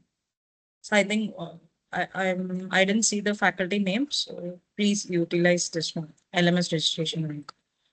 Okay, I think we can. Yeah, yes. So I think we can again go with the Visual Studio. So I hope everyone has installed it. So now.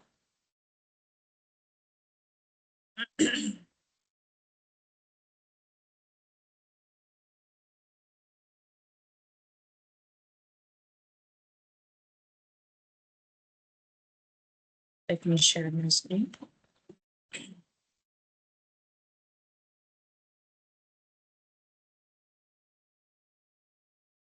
Okay.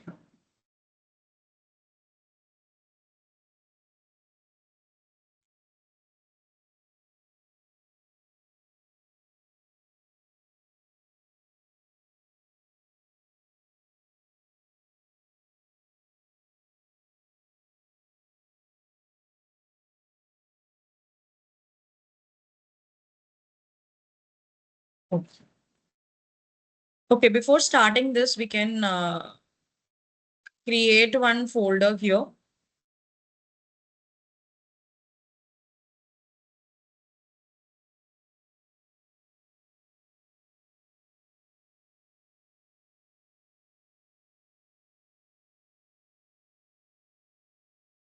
Sorry, what's that? All right. So before creating that is working with this, let me create one. Go to the desktop. Still moving. So I'm going to create one folder. Let's say AICT. There's a folder name. And now we'll go to the Visual Studio Code and open the folder AICTE. Okay, so now the idea is we are going to create a portfolio website. Portfolio is nothing but we can give our input. So whatever it's in a resume, so we are just going to convert into a real-time static or interactive web application, website, so that we can share it with our HR.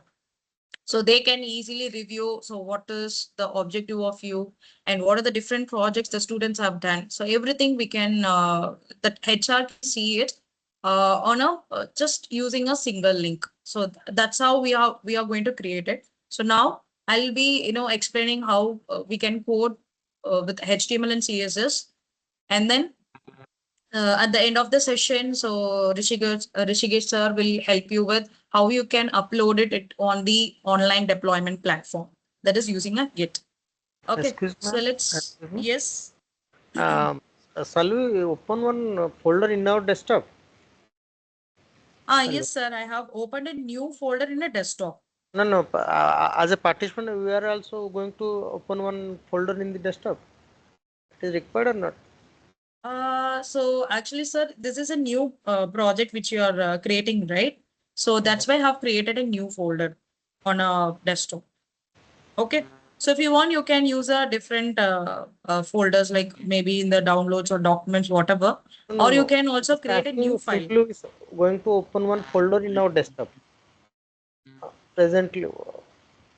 Actually, sir, I was trying to import multiple files Okay. on the same folder. So that's why I've created one new folder. Okay.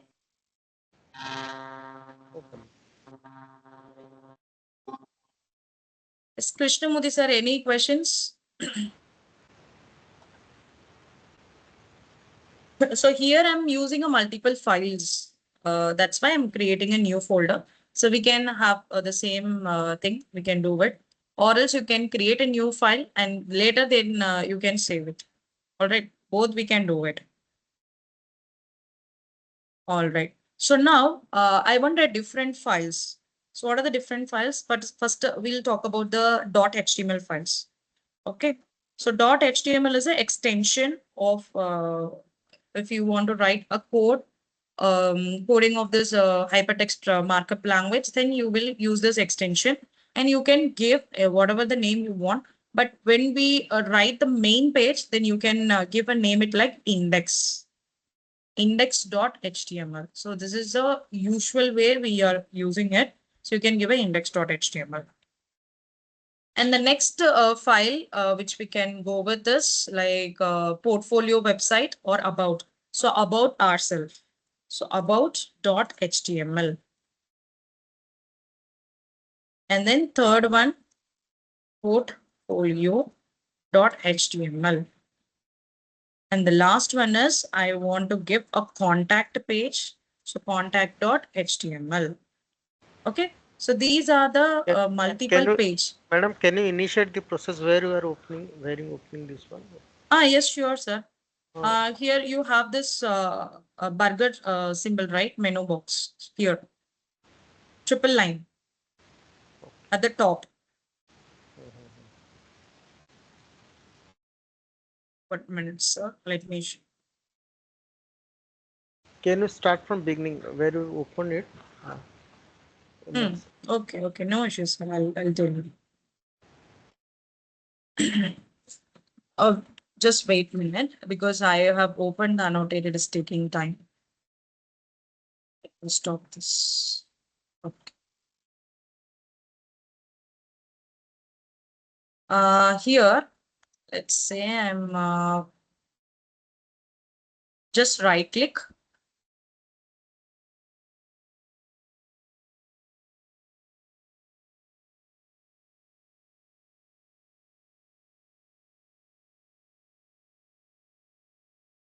Okay, once you right click, go to the new option and new folder. This yellow file icon. menu, madam. From the file menu, you have to open it. File. There is a file editor. From the file, you have to. Yes, sir. Here you are asking. Okay. Here, if you see, there is file. Under this file, you can go with open folder. Okay. Okay. Either you can give open folder or just press Control plus K or Control plus O. It will open the folder option. Then you can select desktop. Clear, sir? Any questions? Anyone? Okay. So once you click on this, then go to the desktop and I have chosen this folder, which is newly created, and click on select folder. That's all.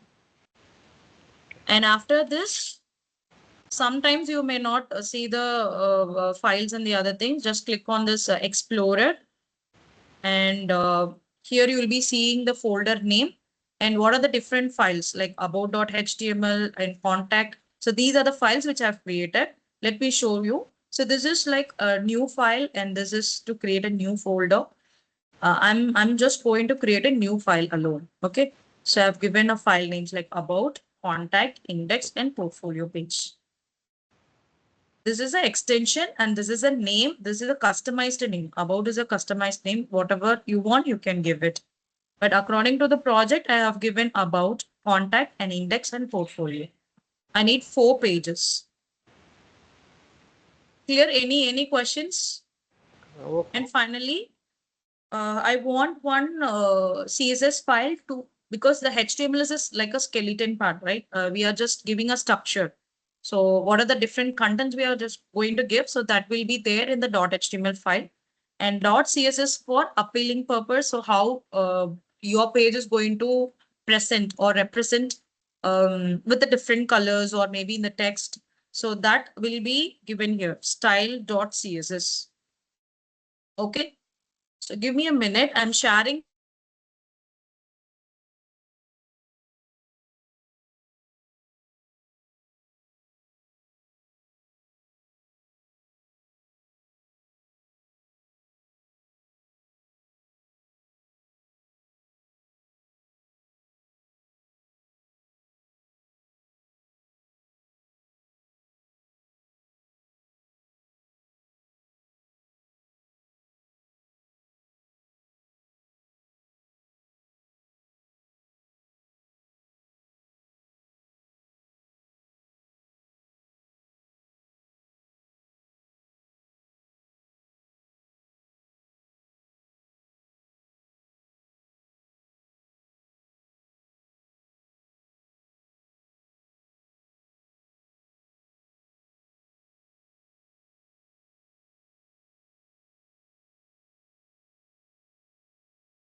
Faculties, I'm sorry, I have some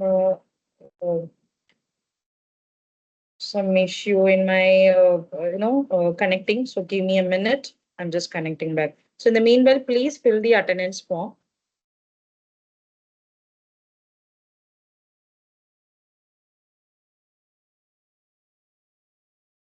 I hope now I'm audible. Can you hear me? Yes, ma'am. Hello, madam.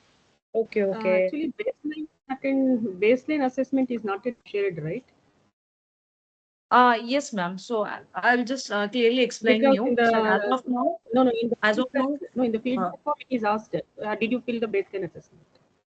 yes, ma'am. So later after completing our session, so I'll be informing you. So when to log in and you can complete the baseline assessment. Okay. Okay. Because in the feedback form I have given as not yet available, not yet open, so that's why. Okay. Okay, ma'am. No worries. I'll just inform. Okay. In the attendance form.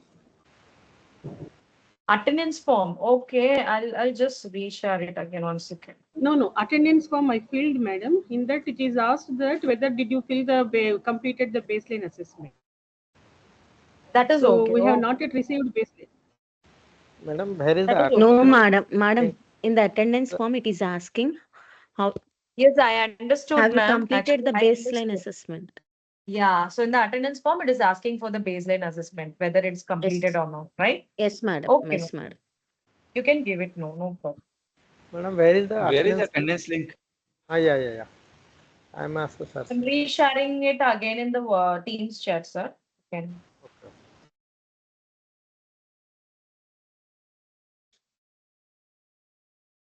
I hope you have received it now. Yes. Ramesh, sir, please wait, sir, because I'll just fill the attendance, whoever attend the session. So I'll be marking it in the LMS. Then you'll be able to log in. Okay.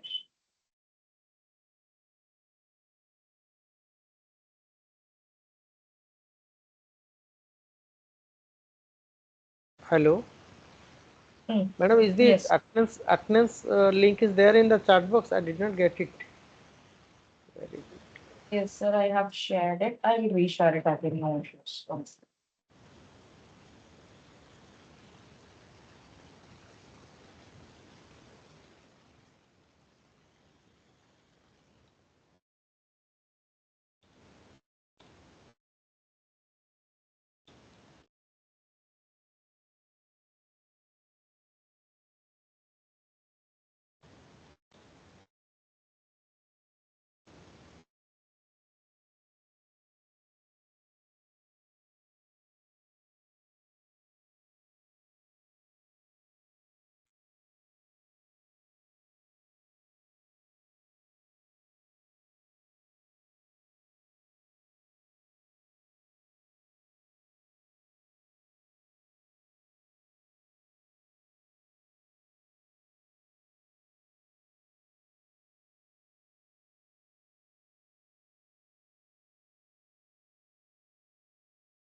Kindly, I request everyone to fill the attendance form because I'm just shutting down my system. I'm turning on. Hello. Not Yes, getting ma'am. the feedback form in chat. Hello. Ah, Hello, madam. I didn't get the login ID and password for tech section. I already registered for that. okay, sir. That's what I'm telling. By today, after completing the session, Hello, I'll be ma'am. sharing details Hello. regarding the LMS credential. Madam, there is Hello, ma'am. in attendance Can there you is hear one me? question. Hello. Have you I have a completed the query. baseline You assessment? can give it as no, sir. No problem. You can give it, mention whatever it's there, you can give it. Okay, thank you, Hello. ma'am. Yes, Ma'am, ma'am. the attendance link, I can't access it. Whenever I click on it, it is not opening. It's working, ma'am, for everyone. Can you try it with a different browser? Uh, Ma'am, Ma'am, try to different. open this one in ma'am, the I Google have not Chrome. getting the feedback form in the chat. Okay. Kindly share in the WhatsApp group. Ma'am, WhatsApp group, I cannot share it, ma'am, because so some of them have attended, some of them have not attended. So I cannot share it in the WhatsApp group. So no worries. Please try to get it in the team chat itself. I will reshare it again. So may I know what is the exact issue you are facing while clicking on the link? Ma'am, the link is not open. Means whenever I click it, the login page is not It visible. is open now. It is open now. Open. Okay, okay. No, not yet. Ma'am, can you share the Pop-up screenshot window in the chat blocked. box? The message is Ah, shown like pop-up window blocked it. I think that one is your browser problem, ma'am. So what should I do now? Try to use the Google Chrome, no? Uh, yes, Try to use the Google Chrome, ma'am. Google From the Chrome. opening attendance form, try to use the Google Chrome. Okay, I'm using Safari. No issue. That is the Google form, na ma'am. So that's why if you are Yes. going to use in the different browser, na, so that time you'll get the some kind of the security kind of the things. Na? So that's why. So Okay, this is the okay, Google okay. form. Na? So that's why I try to use in the Google applications. That is the Google Chrome. I Okay. have joined again. Kindly share the link again. yes, sure, ma'am. I'll share it.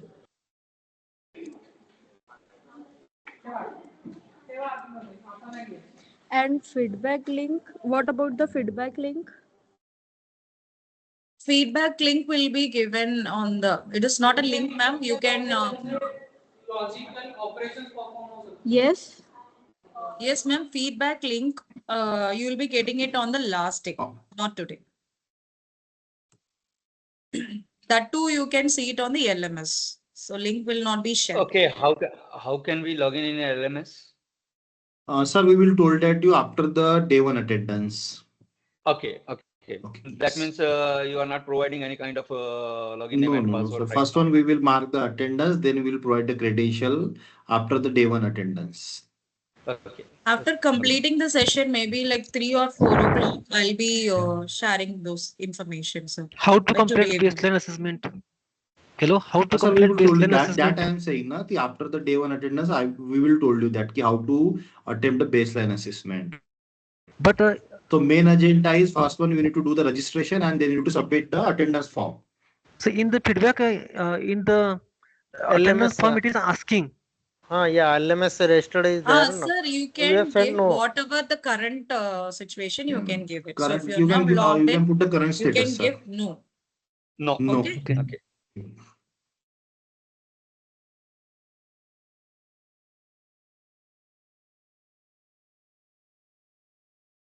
I mean, this question is there. Have you completed the baseline assessment? We have to yes or no. Yes, actually, ma'am, and everyone. So you can give as of now, no.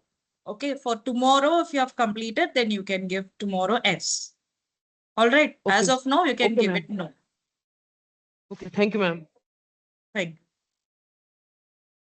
I think it's already like 11:59, so we can go for a lunch break till 12 for that is 45, 12 to 12:45, and then we come back to the session. Okay, so again the afternoon attendance link will be shared at 1:45, so you can join the session so that you can complete the process properly. Okay, yes, thank you. You can go for a lunch break and we can join at 12:45. Thank you.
So for other 2 minutes, and then we will start the session. Okay.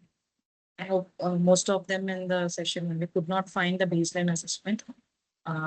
Yes, the baseline assessment. I'm just adding the names in the LMS portal, so based upon the attendance form.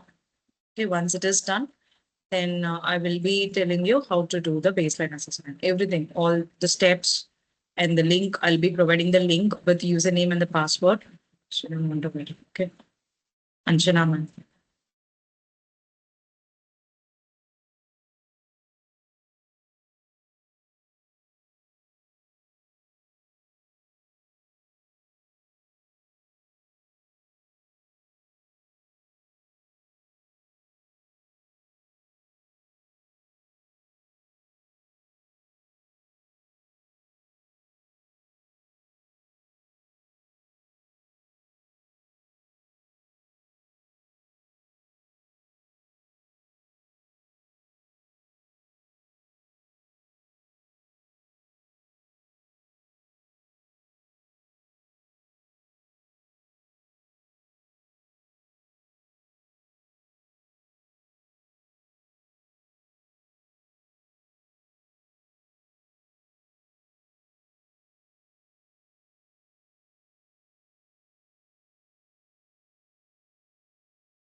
Okay, I hope we can start with our session. Let me put a message in the group and we will start.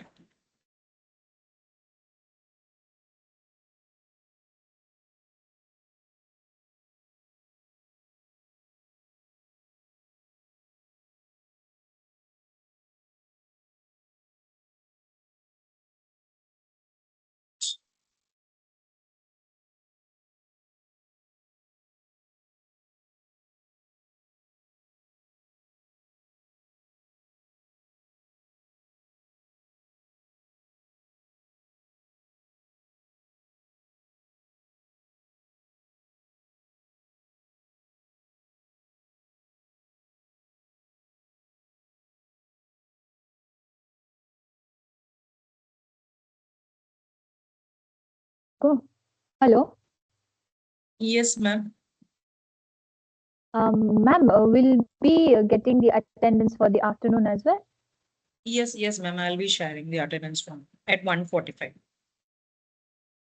Okay, ma'am. Thank you. Thank Madam, you. can you share the that file where you have created the 3 files? Just check. The folder I think you created. Oh. Yes, sir. So you're asking for the Files file. that screen sharing, madam. Screen share. Okay, so let me share. Um, hello, ma'am. Yes, ma'am. Ma'am, for the baseline assessment and the LMS link will be provided to us in our registered email ID, because the attendance that we took in the first phase was we did know for the baseline assessment and link LMS, as it was told like to do no. Sir, in the form, ma'am, you can just give no as of now that you have not completed. So by today afternoon, or sorry, that is by today evening, I'll be sharing all those details in the WhatsApp group, ma'am. So how to complete it and as well as the credentials. Okay. No, ma'am, the registration is already done, but like how to like join through LMS? We don't have any link provided yet. That's what, ma'am. Like I'll be taking the first day of attendance, whatever you have given in the Google form. Okay, so based upon that, I will add the faculty names in the LMS. Sure, Okay. ma'am. Okay. Thank you. Thank you. Thank you. All right. Thank you, ma'am. Yes. So this is the page. So we'll start coding. So here we are stop. So index.html. So here we can create the main page. Okay. So there is some shortcut to get the boilerplate. If you already know what is .html and index. So is there anyone like not aware about HTML, the basics of HTML? If you want, I can give just a small recap because in No, this particular. we You have kindly said the basic level, sir. We are very Okay, no problem, sir. wording. Okay, no issue, sir. Okay, this is called as index.html. That is, HTML is a hypertext markup. So this is a command line. So comment line in the sense you will not get it in the output. Okay, so that's why I'm just giving a comment line here. So HTML, we are going to see about the HTML. Let me check whether we have it in.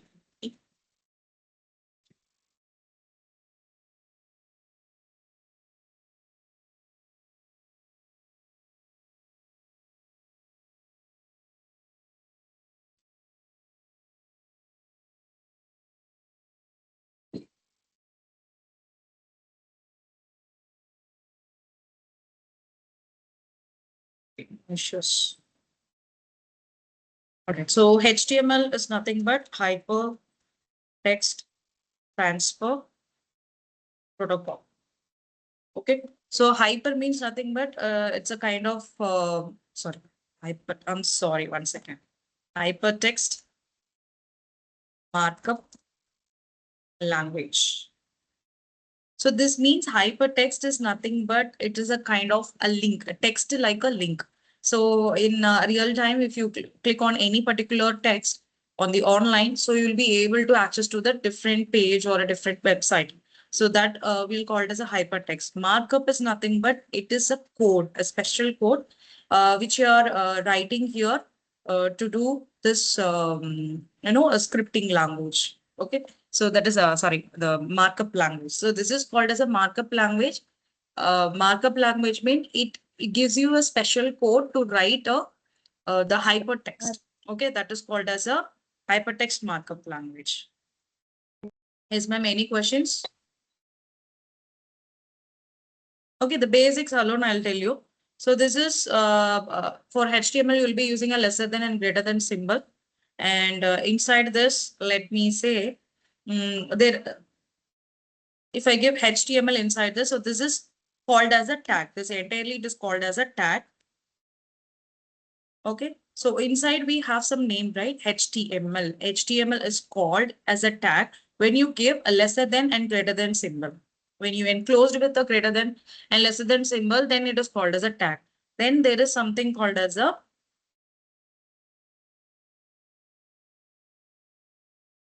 okay. So this is called as an element. Element means you have a starting tag. This is called as a starting tag.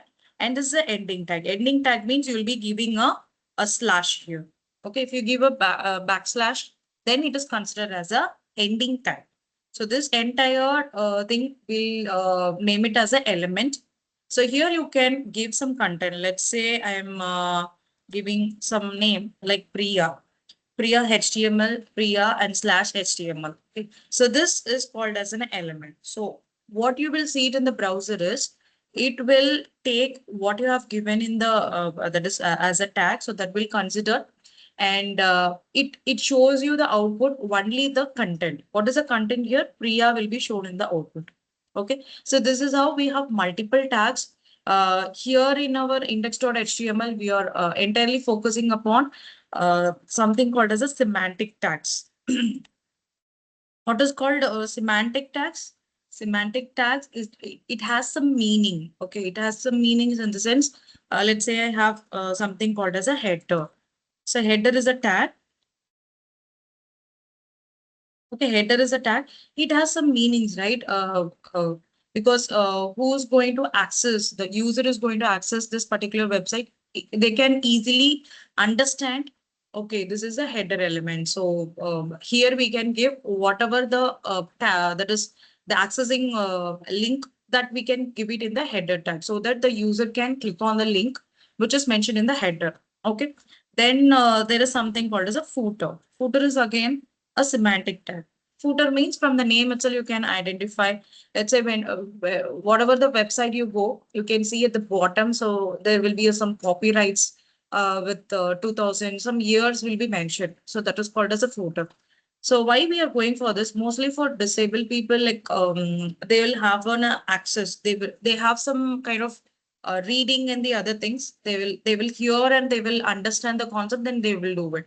So for them, they have created these kind of semantic tags. Okay. For user accessibility also, we are using this. So this is a very basic. So we have a lot of things to cover, but I'll show you as a code so that you can easily understand. Okay, there is some steps we need to Excuse follow. me, madam. Yes, ma'am. Recording is not happening. I think we will miss that portion. I think it's recording, ma'am. I didn't stop the recording. Okay, but okay, madam. Fine. Recording is not there. So I didn't stop the recording, ma'am. It's continuing for all from 9:30 to 2 o'clock. So I didn't stop it. Okay, thank you. Okay, ma'am. So here, if you see, if I click on this, exclamatory, shift exclamatory, and if you click on enter, you will get the boilerplate of this index.html file. So now this doc type, exclamatory doc type is why we are using this particular liners. In a before version, okay, before using this HTML5, there is the previous version.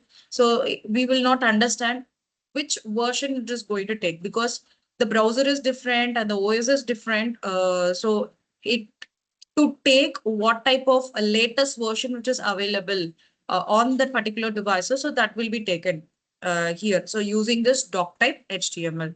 So doc type is nothing but a document type and HTML language. So we are starting our coding from this HTML to this ending, that is by a / we are closing this.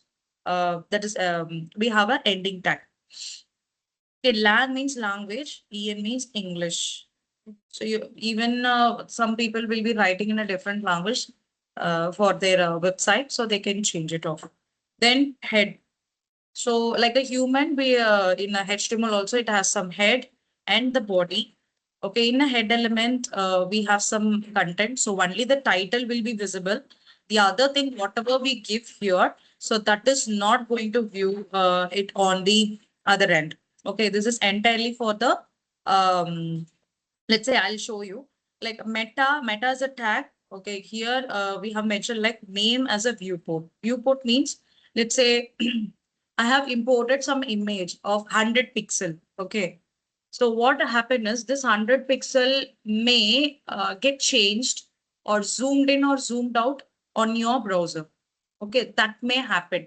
So in the previous, maybe like before 5 years or maybe in the 10 years before, you might have experienced it. But now we don't have that kind of, kind of difficulties. Why? Because they have included one more attribute. This is called as an attribute. The value of this is the width is equals to device width. So whatever the text or the image or the video, it that is changes accordingly to your device width.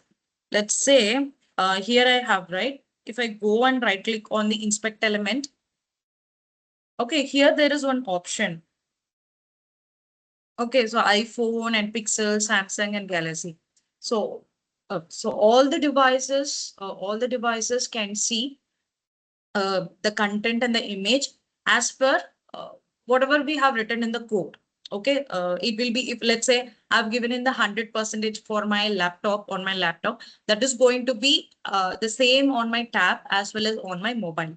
Okay, so that is why we have adding this width equals to device width. And the initial scale is 1.0. 1.0 is nothing but 100% of zoom level. Okay. Now, yeah, the body element. So now we are going to work with the body element. Let's see. As of now, everybody is clear, right? What is this template? So to get this template, it is very easy.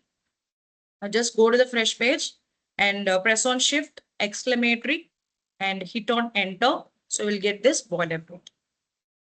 Okay. Yeah. So now, so in my page, I need one header. Let me show you.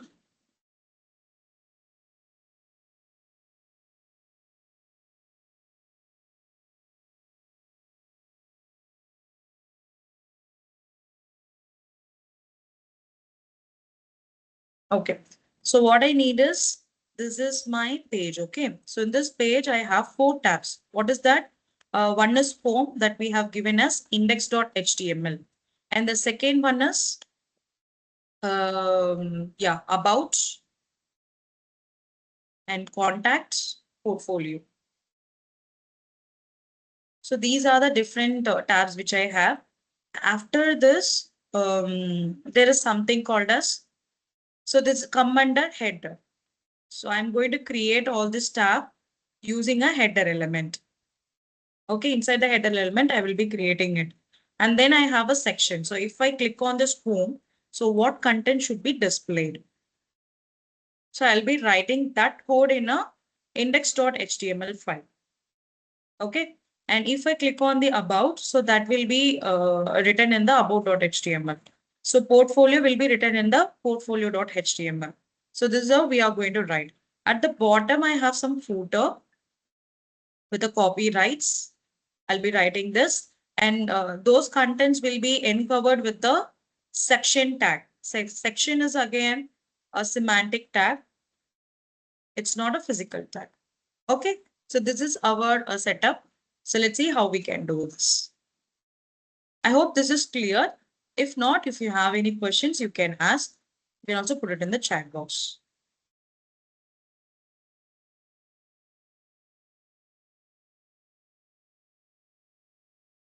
Can I get some? Can I get some thumbs up or say yes or no so that we can move on to the steps? Clear? Or any questions? Whatever you have, please let me know so that we can continue. Can you show thumbs up or say yes or no? So everyone has understood about the boilerplate and how to write the code, right? Okay, Anuj. Okay, sir. Okay, fine. So if you don't understand also, no worries. Just do it today. If you have any questions, you can also convey tomorrow. Okay, all right.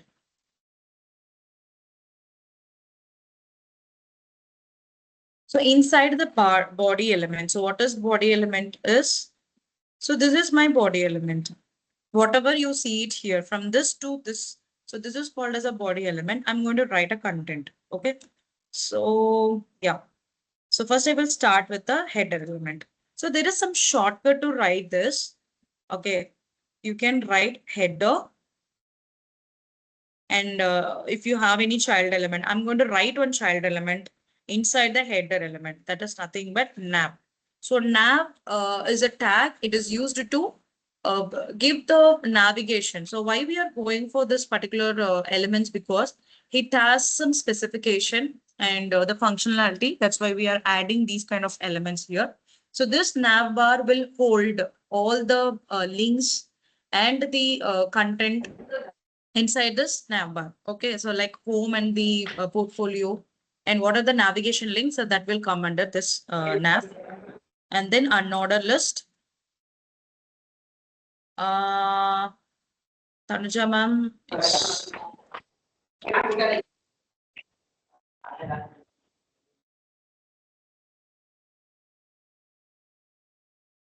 okay. So inside the unordered list, we have a list of elements. Okay, and we have wanted for 3 times. Hit enter. So I need a list of element. List of element is like we have bullet and square, that is circle, square. There are different shapes which is there. So I'm if you're not going to mention anything, it will be showing it in a bullet form.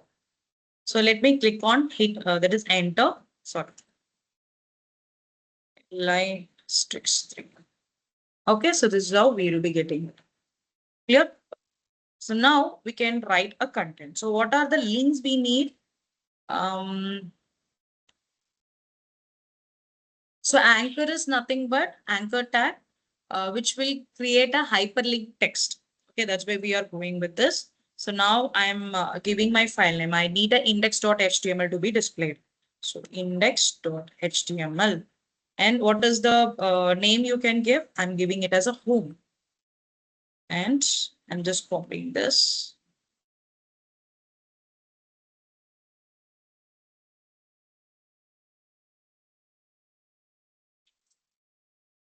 Okay, so what are the other files I need? I need about.html and then portfolio.html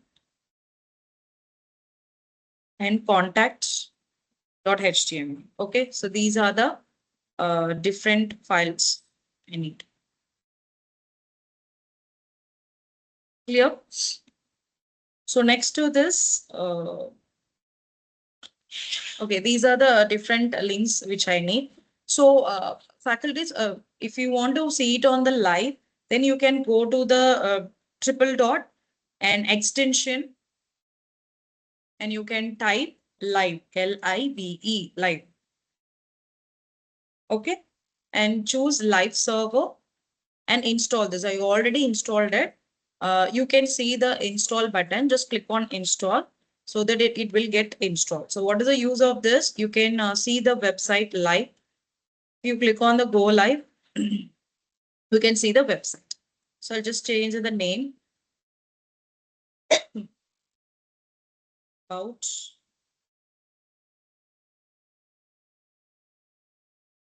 then portfolio contact. Okay, that's all. So it has been updated, right? Then after doing this, we can go with the next part that is called as a section. So if you want to get this shortcut, then you need to install one more thing that is called Prettier. Okay, so Prettier code format. So you need to install this so that you will be getting this extensions. So I'll be putting it in the chat box. So one is live server. Madam, excuse me, ma'am. Yes, sir. Yeah, you may be proficiency in this platform. We are new to it. So just show me the where we are written all this coding, madam. Just I want to know at the beginning. Yeah, all that is index HTML. So what is the previous one, madam? Where we created this page? Um, Okay, sir, no worries. Let me show you. So you are asking where I have written this code? yeah. Where we have written? Okay, sir. So under the AICTE folder. Okay. So we have opened the folder, right? File open folder. Okay.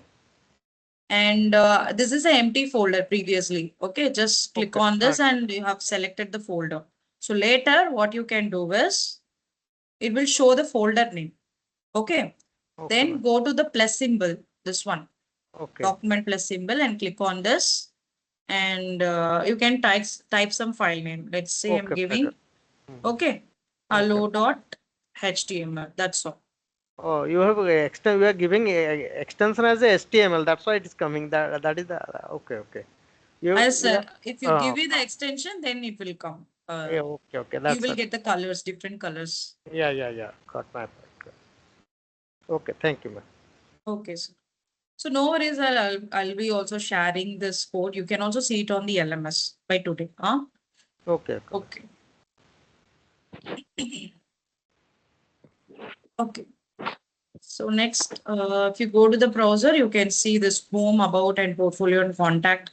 That is hyperlinks. Then we can create a sections for the content, whatever the content you're going to display in the index page. Okay. So let me scroll down. So after this header, so in a header, I have some list of tabs like home, contact, portfolio. Now I want to give some content, right? So to give the content, I'm adding a section semantic tag. Section. So you can give a section and go with the greater symbol. That is a shortcut. Okay. So go with the greater symbol. What is a child element? Child elements is a article. Okay. And inside the article, I'm going to give the heading.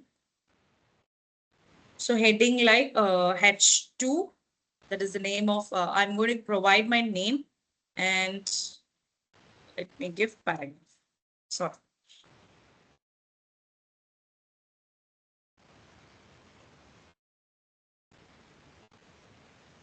Okay. So this I've created. So now I'm going to give my name like Uma Maheshwari portfolio. So like this, you can change as per your name. Then you can give some paragraph about yourself. So what you want to show to them, like objective or whatever the thing that you can explain here in the first page in the index.html. So I'm going to get the content from the lorem ipsum.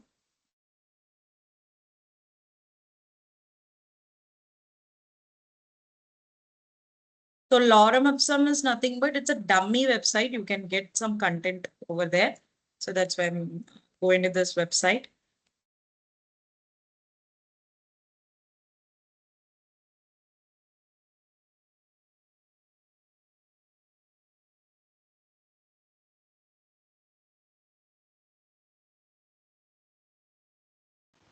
Okay. So if the text is like this, then what you can do is press on Control A and Alt C so that the content will show. Each and every line will be aligned in a proper way so that you can see all the content. Okay. So this is how we have created. What we have done. So header part is done. Now the section has created. Inside the section, so it's nothing but it's like a container. Inside the container, you are putting different elements and you're closing it. You're wrapping it. That's all. So first the section is there. Inside the section, I have multiple articles as an element. Inside the articles, I have a different element that is H2 and paragraph. That's what we are creating. Okay. So next time. Excuse me, after writing this code, how it's showing as a website? Can you how you are going to that Chrome? Just show me that one. Yes. Okay, sir. Sure. Sir, After that, before that, you go to the extension. Let me, here you have a triple dot, right? At yeah. just click on it and you have something called as an extension here. Just click on extension.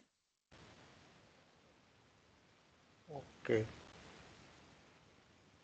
Okay. And No, type. where you written MongoDB affiliate, where it is?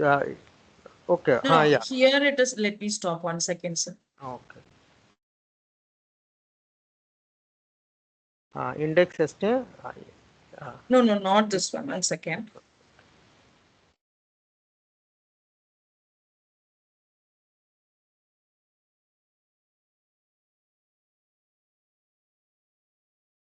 Now you can see it, right? Go to the triple dot extensions.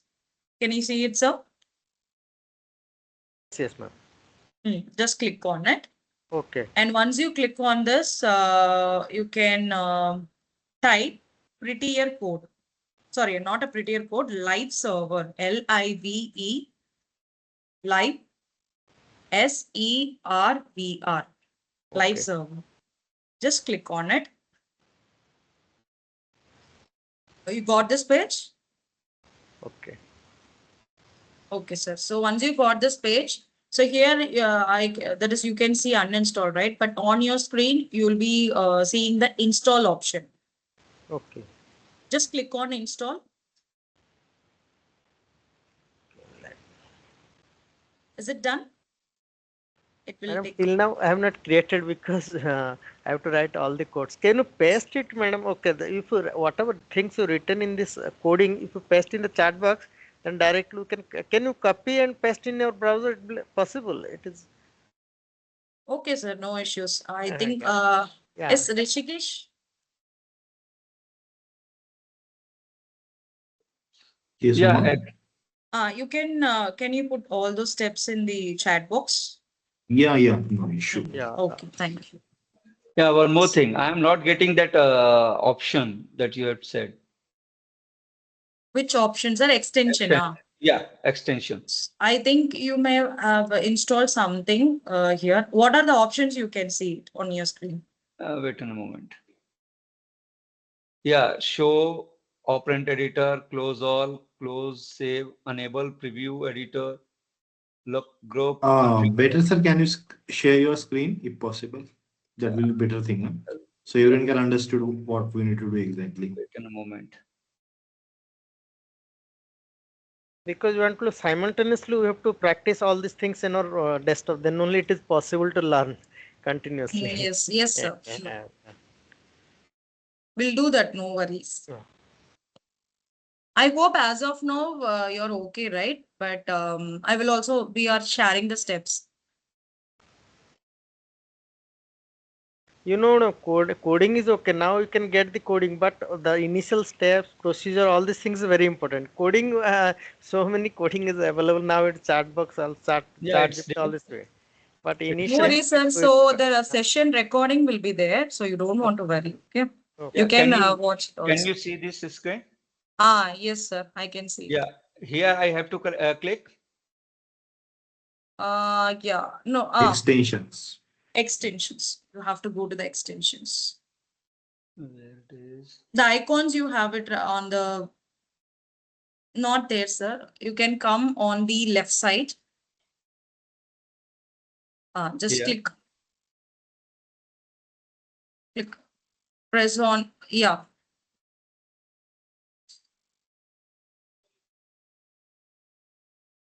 It was stuck system.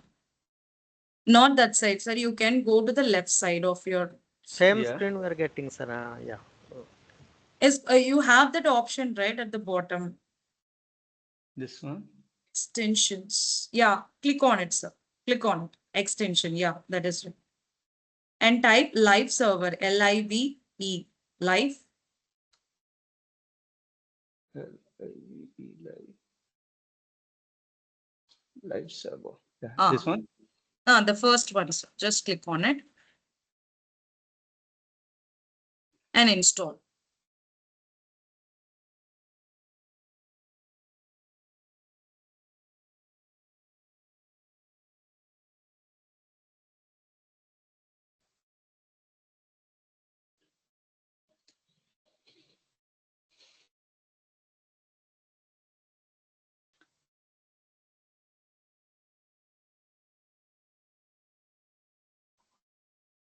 It's installing.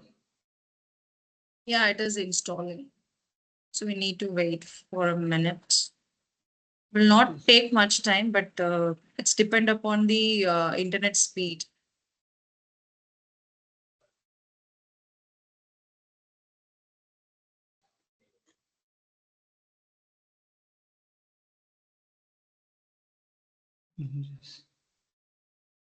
It's there. It's done, sir. Now what you can do is go to the, so you can see the one button, right, at the top. So below the file option, there is some file explorer. File option. Just click on it. Yeah, just click on. No, New file. no, sir.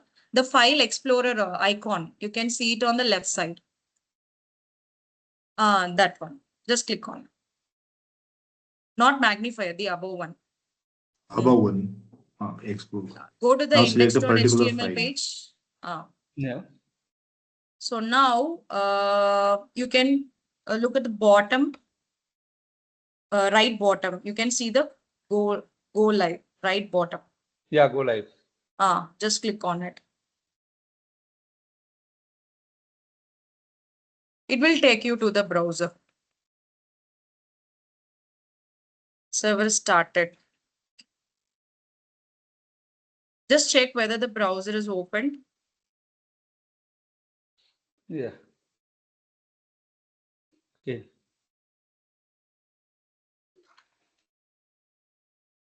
On a keyboard, just give Alt Tab and check.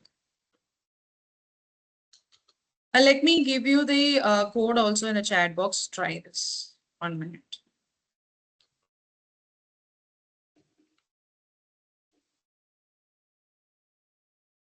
Okay.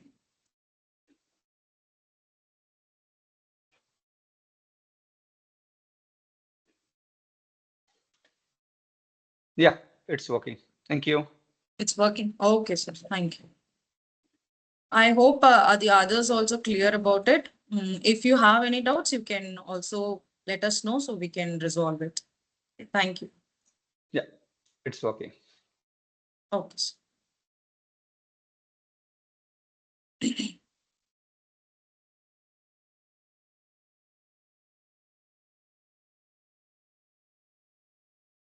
Okay, so after this sections, that is, so section is like a container. So inside the container, we have a different articles. Okay, so articles and aside. So let me the Word document I can tell you.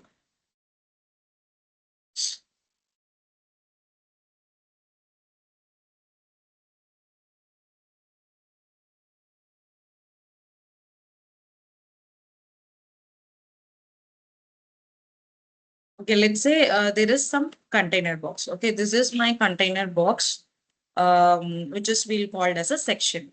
Okay, section is my container box. So inside this container box, I have multiple elements combined together. So what are the elements I have? Like article and aside, and I have some figures, images. So figure is nothing but image. For an image, we are using this element. Okay, so that's why I have created a you know the tags like section.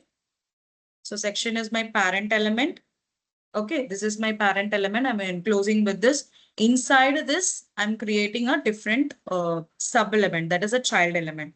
What are the child elements I have? Like article.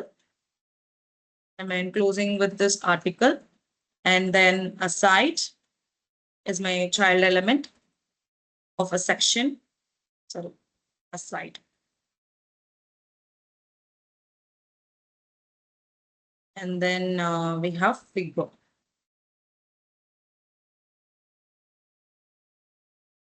Okay, so this is how we have created. I hope this is clear, right? So now we can go to the code I'm just creating. So as of now, I have included the article inside the section container. And I have one more element that is called as a aside element. So here I'm going to give the quick link to the user. That's why I'm using this aside. So it may used in your left or maybe on the right side of the page. Okay, let me hit enter. So this is a aside. Okay. So here I will give a child element like H3. I'm just mentioning the heading for this. H3 and H1 from H1 to H6 is considered as a heading elements. Okay. So based upon the importance, you can change the sizes by giving the by changing the number values. Maybe if it is a more important, then you can give H1. Otherwise, you can go with the H2, H3, H4, or H5 or H6. Okay. So I'm giving a quick links. Okay, next is here also I'm adding some hyperlink for the use, that is hyperlink for the users to view the details. List of element. I'm going to give a multiple elements here, 2 elements.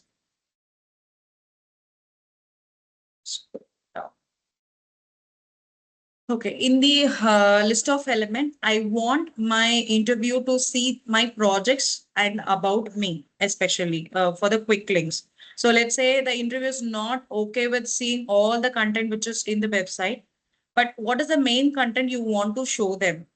So that you can give it here. Okay, that's why we are going with this aside part. Let me give an anchor. So inside the anchor tag, portfolio.html. And then what is the name, whatever you want to, you can give that. Then anchor tag. So this is called as an attribute. So here I'm going to give the value of about me. So about me. So about me, what is the file name of about me? About.html. So this is a file name. So I'm giving it here, about.html. Okay, clear? So so this part is over. Aside is over. So what is the next one? We need to include a figure element. Okay, I have added a figure element. So figure element is nothing but let's say if you're going to include an image with some captions in a proper way. I want to make it as in the center, and below that I want to give some caption of what is the image denotes, that we can go with this figure tag. Okay. So inside this figure tag, there is two child element. One is image. Okay. So using this image tag, you can include the image which you want to add in the website. Okay. So let me take an image like pixel, this one. So I'll be sharing these images later.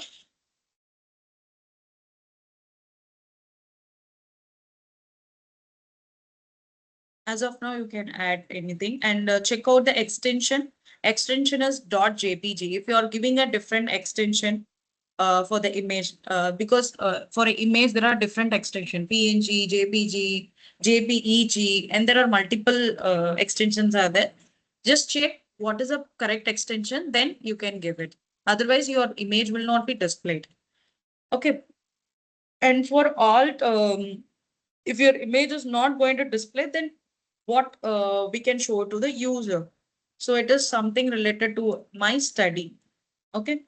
Then the web page, it has some width and the height, whatever the device you take, laptop or maybe the mobile. So based upon that, you can give some width and the height for your images, how it is going to display. So let me give some width.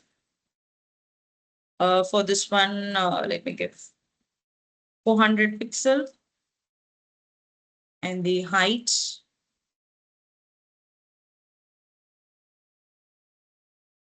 I can give 200 pixel. Okay, that's all.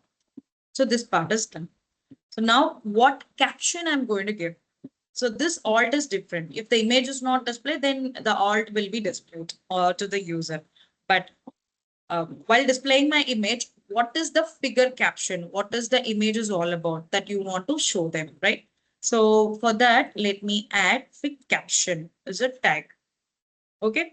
So here I'm just giving some name, like, okay, it's all about me. Something I'm just giving. Okay. So let's go to the, where is the browser? Yeah. So now you can see the text of this, Uma Maheshwari and whatever the content I have given that is displayed here. All right. So now my section part.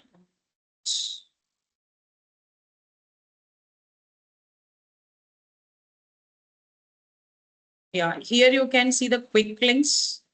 And if I click on my projects, it will take you to the, you can see the portfolio.html page. As of now, we have not created it. And about me, it will get you to the about.html page. Then you can see the image which we have given, and this is the caption of it. Okay, caption will be seen to them. Okay, then what else we can add? Okay, we have added figures. Yeah, we can add some video. How to add a video? If you are adding a video, just give a video and hit enter. It will give you the element. Okay, here I'm just giving a controls. Controls is an attribute which is used to give you the play button and the pause button.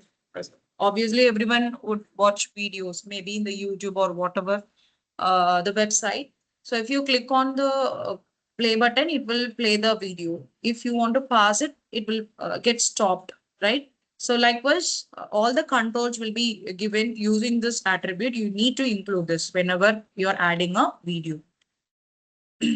Let me give you the source. So now we need to give a source. Where is the source file? So source is an element, a child element of this video element.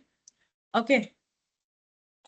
Here I'm going to specify what is my file, that is video file. So here I have one video. So let me copy the file name. Again, you need to check the extension. It is .mp4 is the extension. I'm just adding here.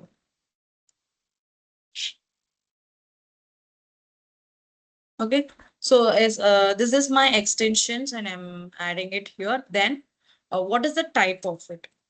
So what type is again the attribute. SRC is the source file will be included, and type is nothing but whether it's going to be a video or audio and what format is that. So everything will be, we need to mention it in the type. Okay, so let me give it like video and MP4. So MP4 is the format, right? Then we can close this off. Sorry. So after this, let's see. If you scroll down, you can see the video. So it is too lengthy. What we can do, we can give some that is height and width for this. As of now, we don't want to give anything. We'll go to the table. Table element. So table element is like whatever we see it in the Excel, right? Let me go to the Excel.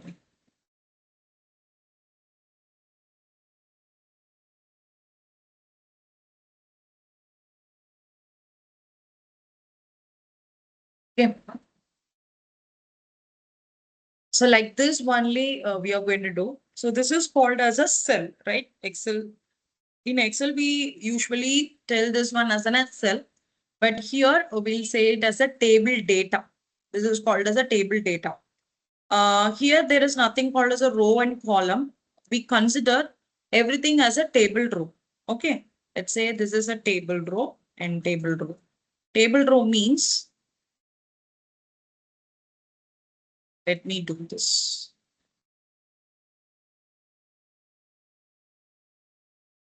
Okay, this is my short table.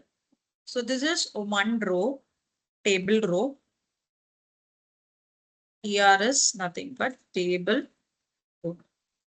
Okay, so TR is nothing but table row. And these row contains a table data. Table data. Okay, so these are all contains a table data. So this is very simple to understand. Now, there is something called as a table head. If you want to give something in a bold and what is, let's say, I'm giving a name as my detail. Okay, name is my, that is the main heading. Then I want that to be in a bold character, right? So then what you can do is you can mention not a TD, you have to give it as a TH. Okay, so it is should be mentioned as a TH. So this is how we'll be creating a table. So everything will be in a table row. There is nothing called as a column, table column here. Everything will be considered as a table row. Okay. So this is, we'll call it as a table T head. Okay. We'll say it as a table head. And if you want to give some name for this table, that is called as a caption. And these two called as a table body. So this is called as a table body. Clear? So this is how we are creating a table.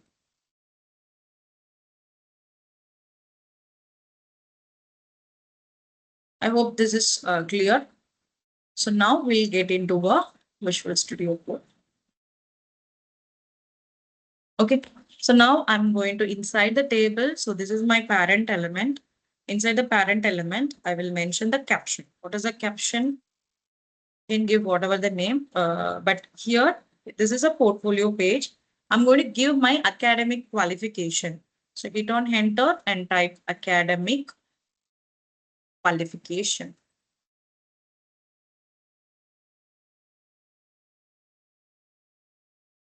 Okay, and below this, I'm writing a table head.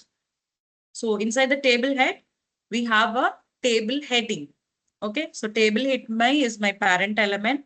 Inside this, I have a table row. You can see in the place. So this is my table head. So I have a multiple, I may have a multiple table heading also. So as of now, I'm going to have only one table head. So I'm just mentioning only one table row. So TR is a table row. And I have how many details we can give. I'm going to give some 3 details about me. So let me give TH table heading into 3. So you'll be getting this. Okay, what are the table heading you can give? I'm just going to get the qualification and what is the percentage of. That's clear, everyone. So that's all. So table heading, the qualification and the percentage is mentioned. So now I want to go to the table body. What is mentioned in the table body? TR and TR. The other things are table data. So now create table body TV. So that is T body and greater than. Inside this, I have a, let me take a 2 rows. That is enough like this.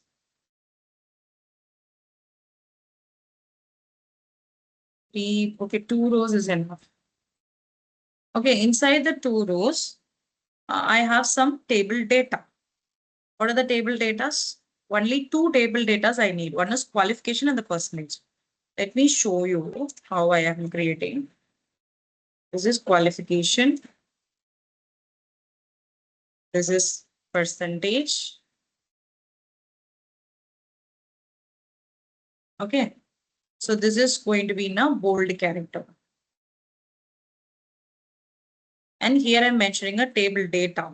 So I have created 2 table rows, right? I have created 2 table rows.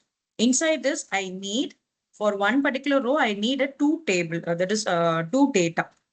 So let me create TD into 2. Clear? So inside this TD data, let me give my 12th percentage, or I can go with my latest at BE, and I'm giving 85 and TD. Here I will mention as MBA and give 95. Okay. So this is how I have created. So now you can see the things. So now this will be represented here in this one. So BE and MBA. And again, what is the percentage? Like 85 and 95. That's clear now.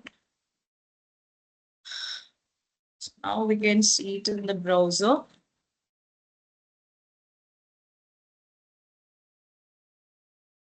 Okay, this is how we have created. As of now, we didn't give any border value. So that's why it is very simple. Later, while we are applying the CSS.css file, then we can give some borders.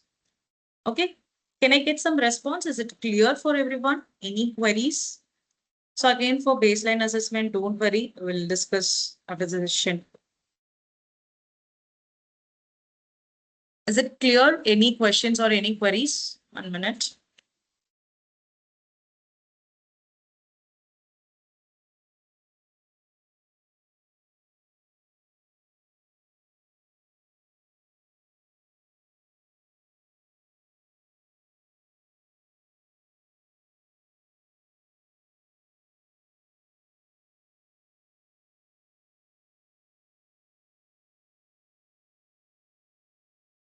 Okay, I can see some 2 of them have given me response. Yes, the others also, please let me know. Okay, no worries, sir. All the codes, all the recordings will be on the LMS itself. You can, once you get the access, we'll be seeing it. Maybe by today evening. Okay. And I will also share it today in the WhatsApp group for the first day, right? So definitely I'll be sharing it in the group.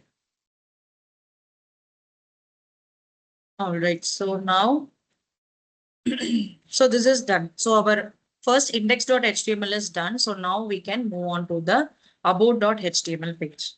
The about.html page also, if I go here and so here you can see there is something called as an index.html is mentioned. Now, if I click on the about, it is showing like about.html. There is nothing in this page. Now we are going to update it. So I want to see all the things which is there in the index.html, the very basic things. Let me give exclamatory, shift exclamatory and click on enter. You can see the template. And now I'm going to copy the header. I want this header part. Okay. I want this header part to be visible in all the pages. Let's say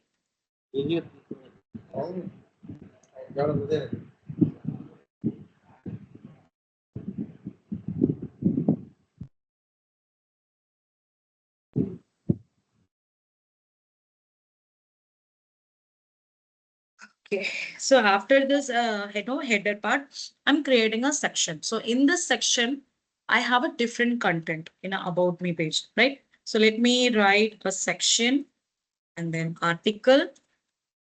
And what I have some heading. That's okay. So in the heading, I'm mentioning like it's about me. And we can give some paragraph. So again, I'm taking a dummy paragraph.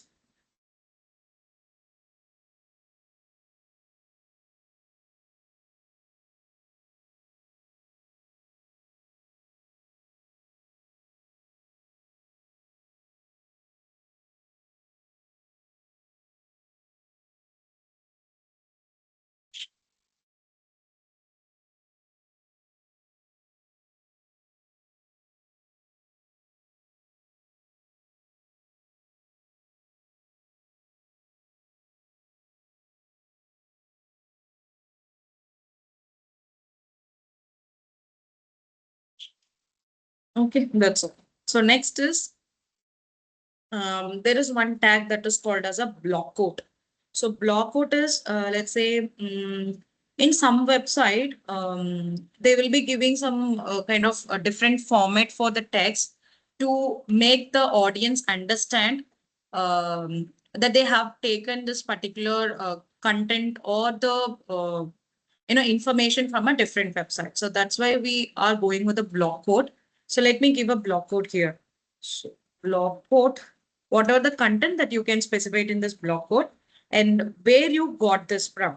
So where you got this from. So that you need to mention in the site. Site is the child element of this. So let me show you.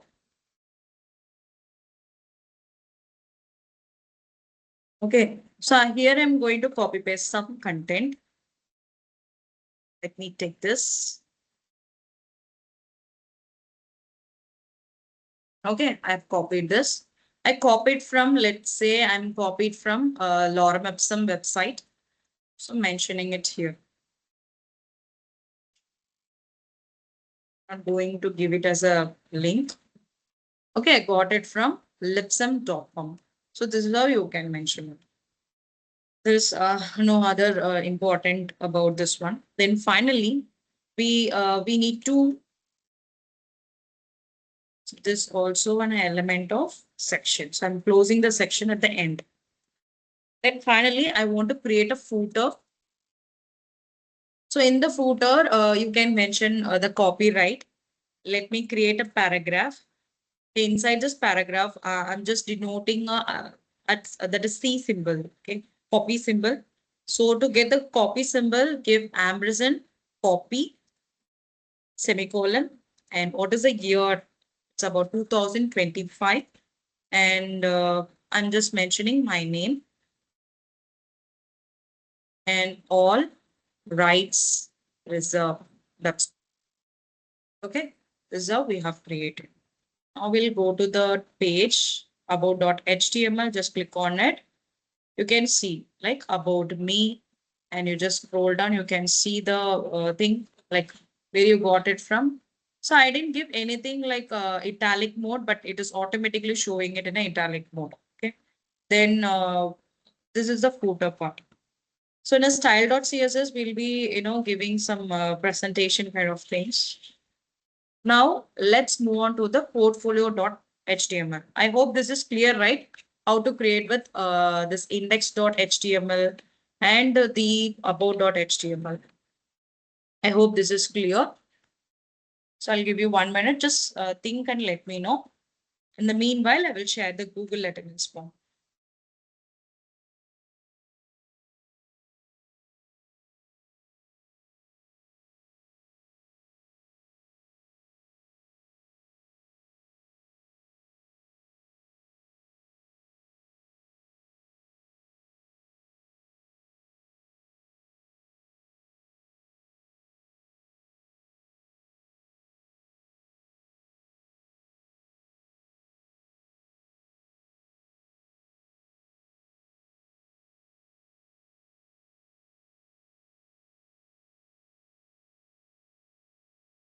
As I have shared the attendance form, you can fill it up for the afternoon.